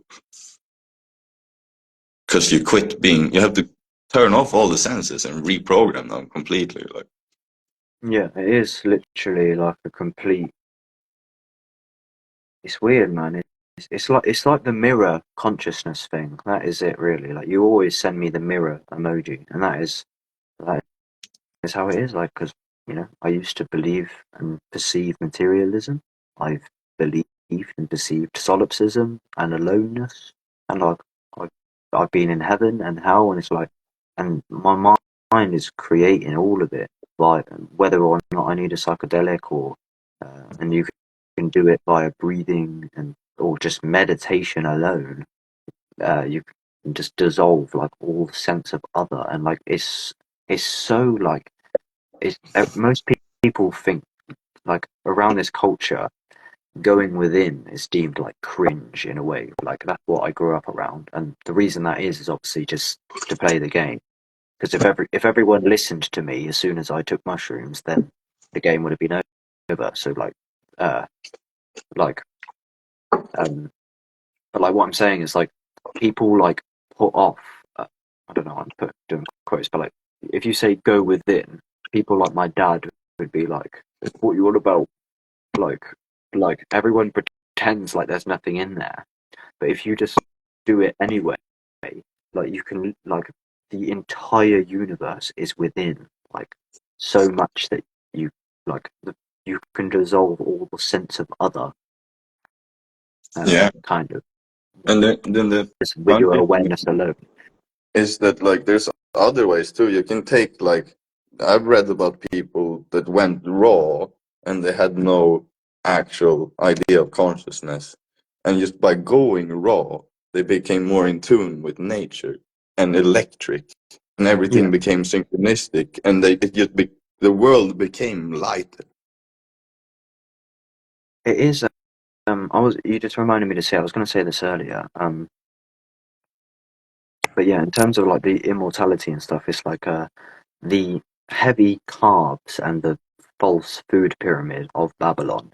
Like this is actually what is making everything so dense, and that is what's making people ill, and that is why we're not living for so long. Is because our food is heavy and is clogging everything up, and so that it is like a sensory deprivation operation looking thing, and it does really seem like Babylon is fucking just flat out evil, whether or not someone's behind it. It's just mad. Like look at this, bro. It's just Come become a on. parasite. It's become a tick. Like, That's it. That's how you assemble the light body, bro. If you want uh, God consciousness, this is what you need, bro. That is starch. how you Do reach you know the what light starch realm. is? Like, so we read about like that starch is basically Dr. Sebi says that only things made by man has starch inside them, like carrots and potatoes made by man and stuff like that. So the original potato doesn't have starch in it and stuff like that. And starch is basically they take from like corn, potato and stuff, and they put it in everything. And starch is even worse for your body than eating meat. Yeah. It clogs See, like, it up. the reason I say, like, it's like Babylon must be evil in a way, like, obviously that kind of sounds like a bit naive, but like, what I mean is, obviously I understand because everything's a game, you know, solution, problem, but like, how did we fall asleep so much? That's why I kind of think about that like nanotech robot girl I thought I saw, and it's like that some like it's like a fucking demonic entity has like infiltrated the fuck. I think truly it's just for contrast because it's so different to exist in the light. Like it's so different to exist in complete unity. Like it's all really like what you make out heaven to be. It's like just a flow. You're nice there, you're here, there. Like you're kind of existing in this bubble of bliss where you're just sharing, having fun. Like it's no worries. And then like sometimes maybe you want to exist in a realm where you think you can die, and you having a drama, and someone's actually being mean. Like Yeah, I know. It's like, yeah, it's fun to pretend there's something at stake. Kind of. It's like well, it's like a movie or a video game. Like yeah. in a way, like it doesn't, even if the plot seems to go wrong, the screen is still on. Nothing. It's just an illusion. But I get what you mean. Like, so there's a video on my TikTok. I was on 6 grams of mushrooms, stood in my garden, and I said, oh, I had like one of my first infinite love awakenings. I said, everything is so perfect that I almost wish that it wasn't, because I had so much fun pretending it wasn't. And it's true. Even though I hated it and it was suffering, it's like you can't like play that there's something at stake if you're aware that you're God. So you have to kind of forget in order to be on a mission and actually believe that there's something to do. And when I woke up I broke through to absolute solipsism, kind of, again, that's a tricky term, on 12 grams of mushrooms. When I actually, it was like the highest enlightenment I'd ever like Was it complete. just the eternal eye looking at itself? Yeah, like basically, I didn't really mean to, but I ended up coming into my house, and my mum was like, "You're on mushrooms," and basically, I was, I was, I, I wasn't responding to half of what she was saying. I was just looking like right through her, just like I was basically saying, "There's no point in talking." I said the jig is up. Everything's just dreaming, and I just hugged her and said hello. And I come down. I had like a backlash over the winter. That was last summer, and it was just like I just hugged my mum while peaking on 12 grams, and it was like it's like reunification, and it just felt mad. But I know that's not ideal to fucking. But I didn't mean to come home. I was gone outside, but yeah, it was the eternal eye looking at itself. But yeah, it was like there was nothing to say because my mum was like, "I wish you stopped taking mushrooms," and I was saying like, "Come off it, like you're still playing the game. I know who you are," type thing. I was literally teleporting and shit. Like I was in like a time loop, and I was like, I almost astral traveled to a fucking beach. Um, but why was I bringing this up? Sorry. Before you asked that question. Oh yeah, when I actually reached this like super pinnacle of yeah, I was laying in bed and like I just kept saying finally, finally, finally. Keep in mind it was 12 grams, so I weren't playing into nothing. I was gone. I just kept saying like finally I'm and basically I didn't have infinite love like mixed in with it. It wasn't basically I wanted to go back to sleep. It's like I woke up and I realized that I lost. Like there's like a trade-off where I could no longer play the victim because there's nowhere to hide. And then I fell back asleep after, or so I thought, like all winter until now. But what I'm saying is, like, when I reached that peak, I was like, I didn't want it when I got it. Because I had so much fun pretending that I was lost, kind of thing. There's your lecture. Sorry for going on so much. Yeah. But then that happened, and now you're playing it out, and now you kind of come into that state more and more naturally, you know? Yeah, I'm learning to Get integrate it. out that feeling. You don't have to call it solipsism or this or that. Like, you just start feeling the unity and the synchronization of consciousness more. Yeah.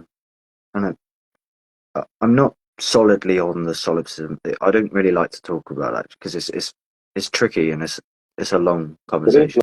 Like, for me, it's like it's all one life.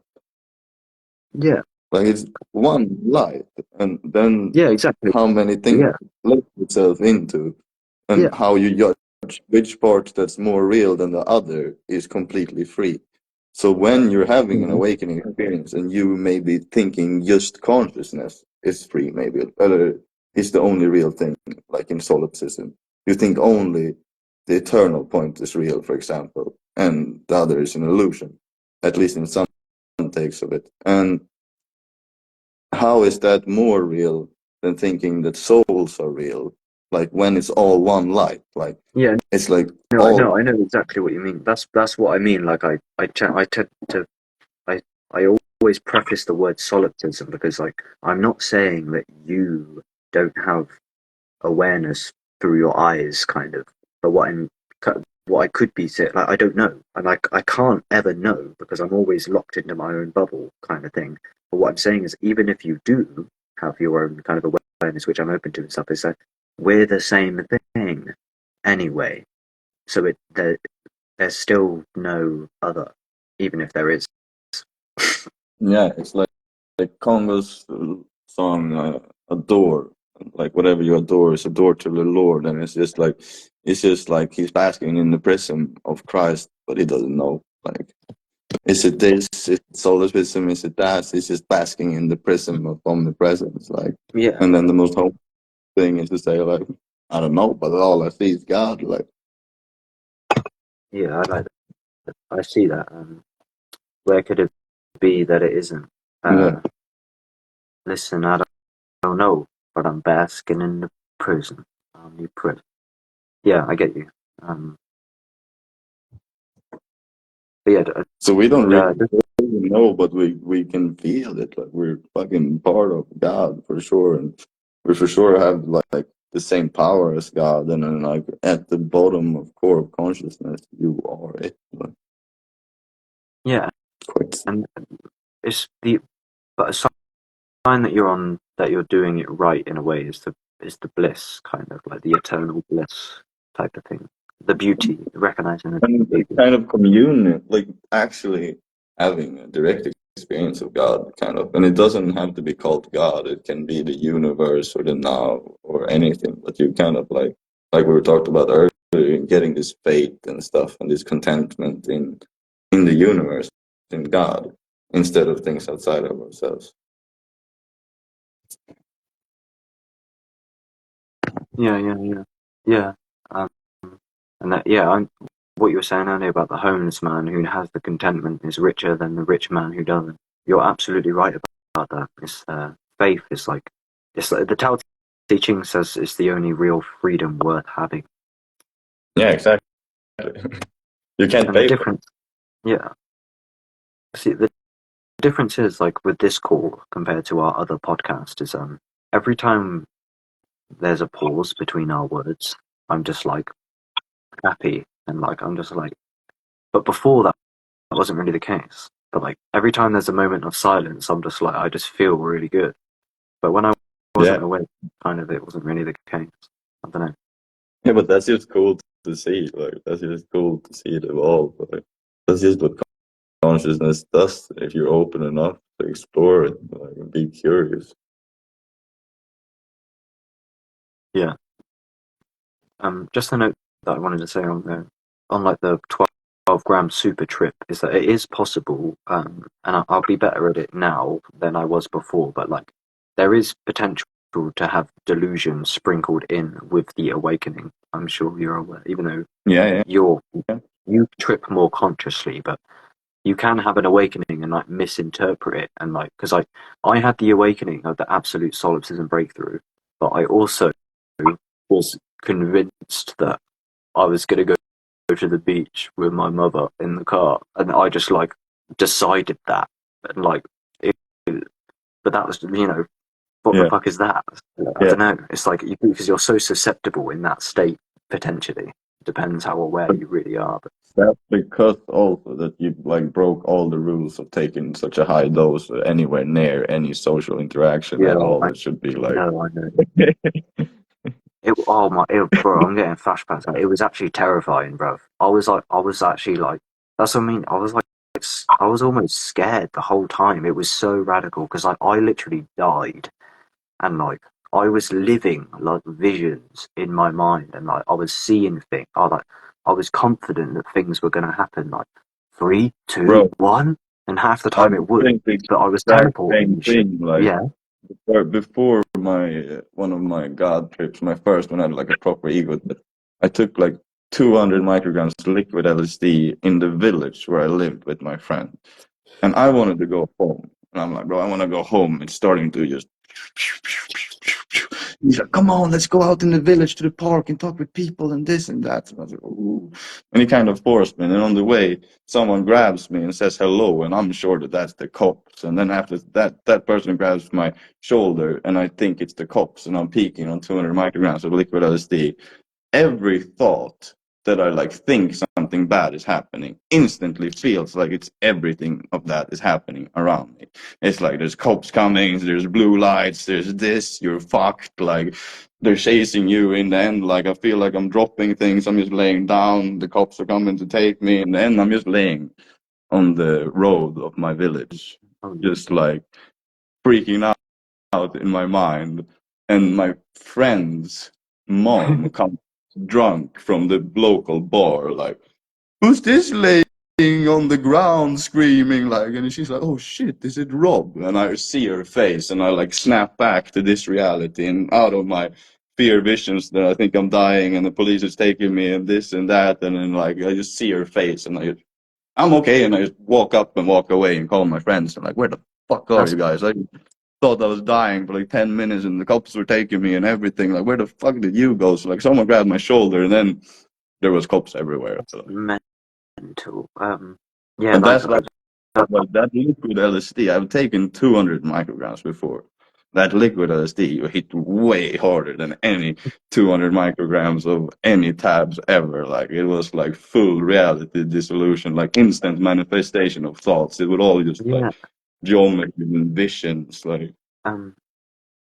yeah. See, I've had that snap back to reality where like on my terror trip, the 7 gram, like the first one when I was like 16, I was in the midst of this, and my friend rang the doorbell, and I literally like remembered that there was an external world, and I opened the window, and I was like, nah. They come inside, and I was like literally like shaking, and I was like, bruv, I've literally just melted into the trees and the roots of the earth and shit, and they were like, you're chatting shit, bruv. And it's like I was completely gone until they rang the doorbell, and that like made me remember my house because of the sound, obviously. But yeah, also like with the trip of the one with my mum, where I was like convinced that we was going to the beach, and that is this is what I mean by like, I feel like every entity, I was saying it earlier, like there's somewhere inside everyone that actually knows it, but everyone's like acting that they don't, and that's how I felt. Like basically, like when I broke through to this and just stumbled into my house, even though I planned very much to stay far away. Like I was very much open and awake, and like even though my mum kind of won't admit it, even though like say everyone's your guru, like, and I've come to realize this where like, you know, everyone's you, there's no separation, everything's synchronistic, so everyone's your guru type thing. But like basically, the way that I perceived it is that like I broke through and like shattered the illusion, and like like my mum would be like, "Oh, I wish you'd stop taking psychedelics," and I'd say like, "Oh, just come off it and whatever," and then she'd go walk back into the living room and like sit on the sofa and watch TV, and I'm like,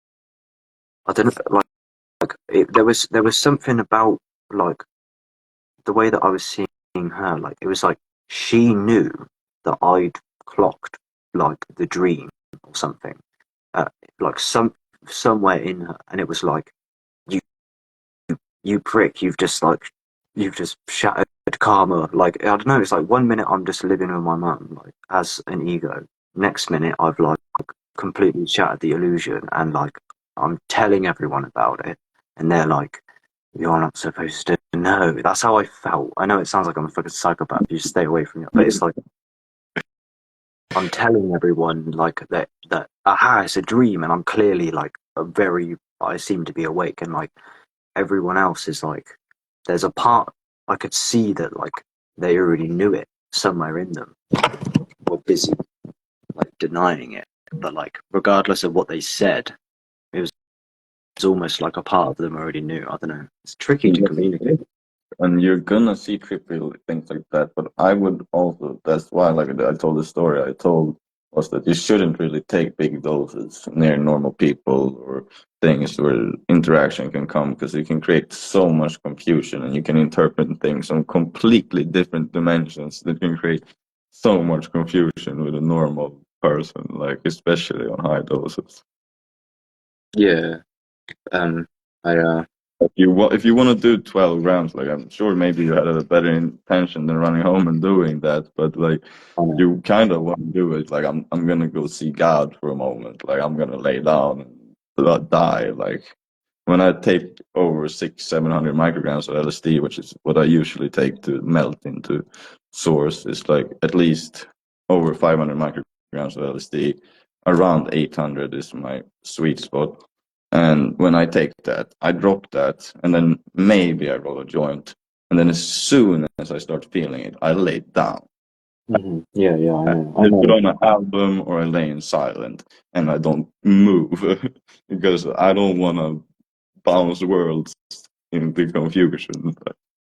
Yeah. I do know, like Terence McKenna says that you need to discipline yourself to like shut the fuck up and stay well, to like not act on everything. Because like before you know it, you're running around chasing fucking nanotech people, and they're like, but it's you don't know how much of it is trippy. But yeah, I'm humble ultimately about that. I know how crazy that encounter sounds with my mum. It was not. I didn't know that I'd done it.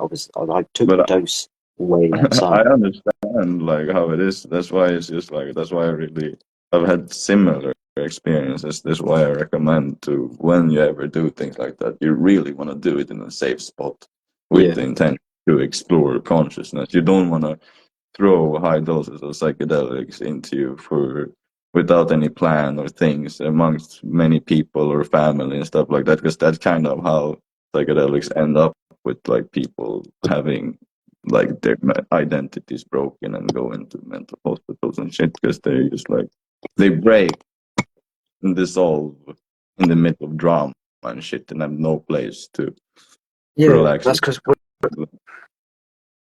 yeah, no, I get you. That's one how they can be demonized because people do them in an immature way. However, it's hard to know what they're capable of unless you experience it. Now that I know, I'll be more careful because I thought I knew what they were capable of, but it's it's impossible. Um, what was I going to say? 2 seconds. Yeah. Is that's what was happening when me and you originally started talking. Obviously, I know that you could perceive that maybe I was a bit. You said I'm getting more chill about it over time, but like when it first kicked off, I got kicked out of my flat 3 times by my dad because I was losing the fucking plot. Basically, the mushrooms like just shocked my fucking. I don't know. I literally lost my fucking mind. Yeah. Yeah, my dad said no more mushrooms. I kept taking them and that, and I was taking mushrooms while I was depressed. Like I had, like it was fucking horrible at that period. Like, but yeah, that's what you mean by in the midst of drama. I was taking them with no money, no stable job, and like I getting kicked out. Like that was so hard. That's why I feel like I'm recovering from it. That's what I was saying earlier when you say, why don't I do no more music? It's like I'm just finding the ground. Yeah, but you're doing it well, bro. Like it's when we talked then, like you were just like you were high on mushrooms and you were having experiences, but you were really like whoa, hyping yourself up, like oh, in this storyline and this, and like wow, and like this, and Yeah, really I know. like manic energy. And now you're just on a level where you can discuss it and look at it from many perspectives and chill it. It's nice to see. Yeah, it's like you can think that you're awakening, but it just goes infinitely deeper. Like you can have a valid awakening, but when we first called, I thought it was like the government made these illegal. They don't want anyone to know. Now I found them. Now there's going to be a mass awakening. But it's like that is the case. But I thought I was awake, and I was, but that was before I'd ever experienced non-duality. Like it's like as you say, there's the big farmer T-shirt. Like there's loads of different levels to it. Yeah. And you don't even have to call it non-duality. It's just like nowadays people are tripping over that word. So for me, it's just like the easiest to say, even though it's a bit taboo. It's just that when we live with God and we find truth and love and God and stuff, that's when life changes for the better. And that's what psychedelics help you do. And if you're completely honest about that, then that means that God is illegal. In today's society, God is illegal. The way to communicate with God is illegal. Yeah, that's mad, isn't it? Yeah. But that's how God put itself asleep. Yeah, basically. But it's also both. Like it's also our individual souls playing this game, writing a story, and God is kind of this like this sign, and we get to write our own stories. So it's not only God playing with itself, but it is mad and crazy that It is. God is illegal. Yeah, yeah.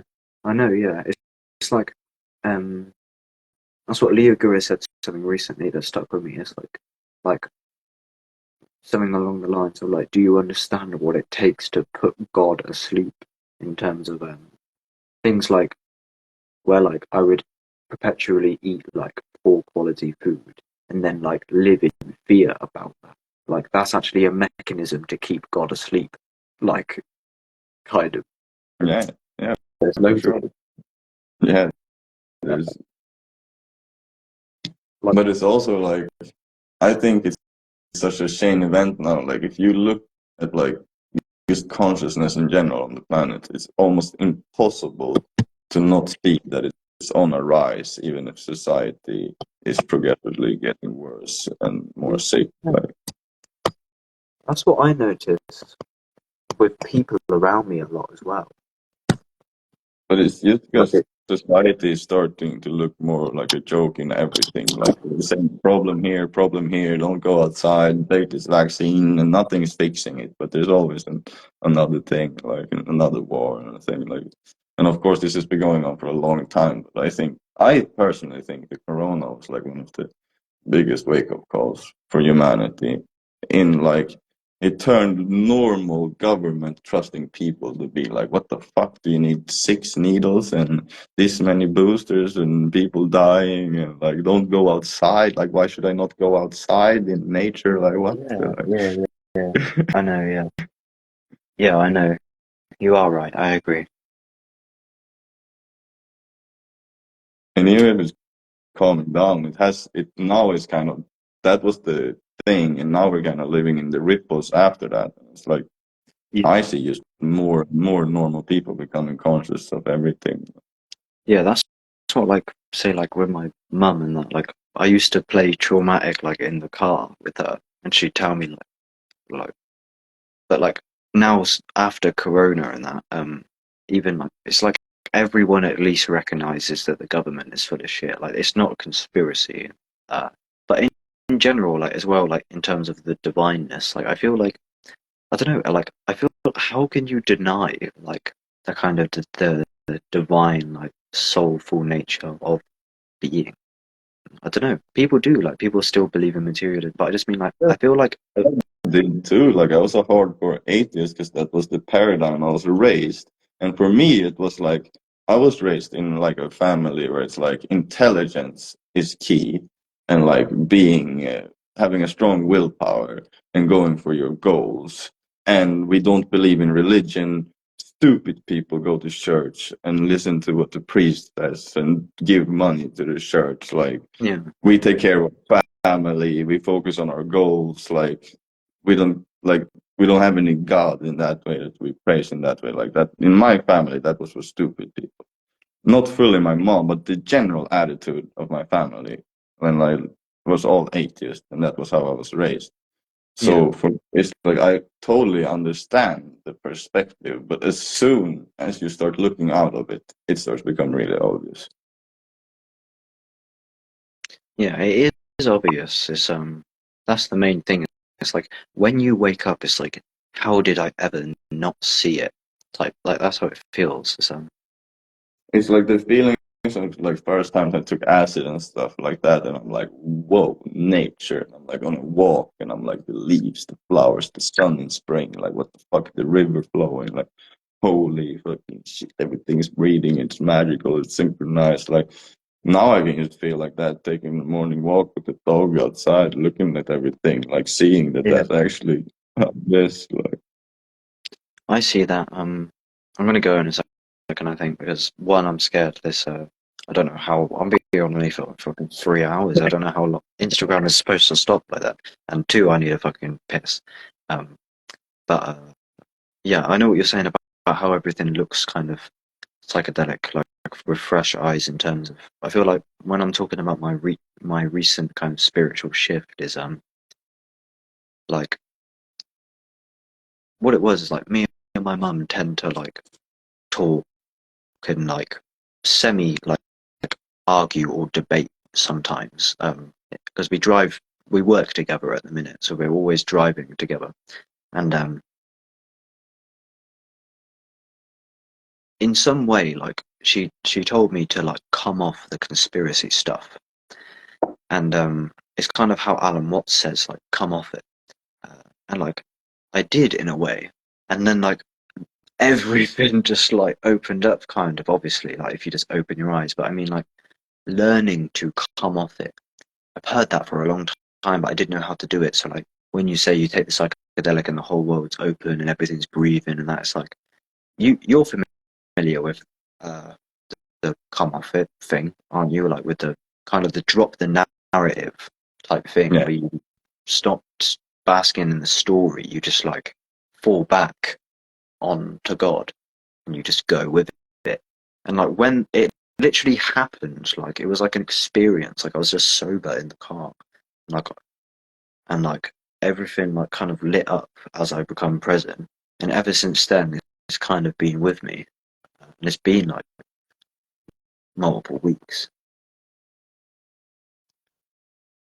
yeah.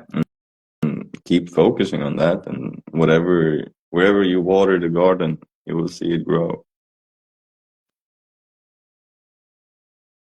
Yeah, and so you've done this and helped me, because it wasn't long ago you was telling me as if it was news to me, like new to me, and it was kind of to develop a relationship with the present moment. And that was like the other week, and since then I've like, it's like the future has just ceased, like the future and the past have just disappeared. It's like I'm pretty sure I lived like in the future for years. I'm pretty sure we all did bounce back and forth between there all the time. Yeah. And we still use it. It's just like now it's like you see the main show. Like Yeah, literally. It's like if you spend like 70% of your waking time in a future projection, like no wonder you're gonna have trouble. You're not actually here. It's so dark. That's so stupid. Do you listen to Underachievers or anything? You should if you don't. I was thinking about that name earlier today. Actually, that's interesting. You bring them up. I don't know them very well at all, but Listen, I it's like like the name. psychedelic rap. Like they've exited the Matrix and gone to this shit, and they're rapping it in whole albums. How LSD opens your brain to make any wish and come to God and wish any dream you want. This is all lucid, like woo. And I'll they're listen rich to them in a second. now. Send me some tunes potentially. I'll listen to them in a second. Listen to a whole album. Like there's one called Indigoism. You know what like indigo is? Star Like indigo, Seed Indigo. indigo souls and Yeah, stuff. Indigo. Higher The rap. children. Yeah. Yeah, oh, it's ending anyway. It says 25 seconds left at the top. So, that's not my choice, I swear. But it's good timing because I need a fucking piss. I love you, man. G. I love you too, brother. Let's make some things. Let's make some content together, like plan. 100%. Love. All right, I'm gonna do it. Talk to you soon. Bless.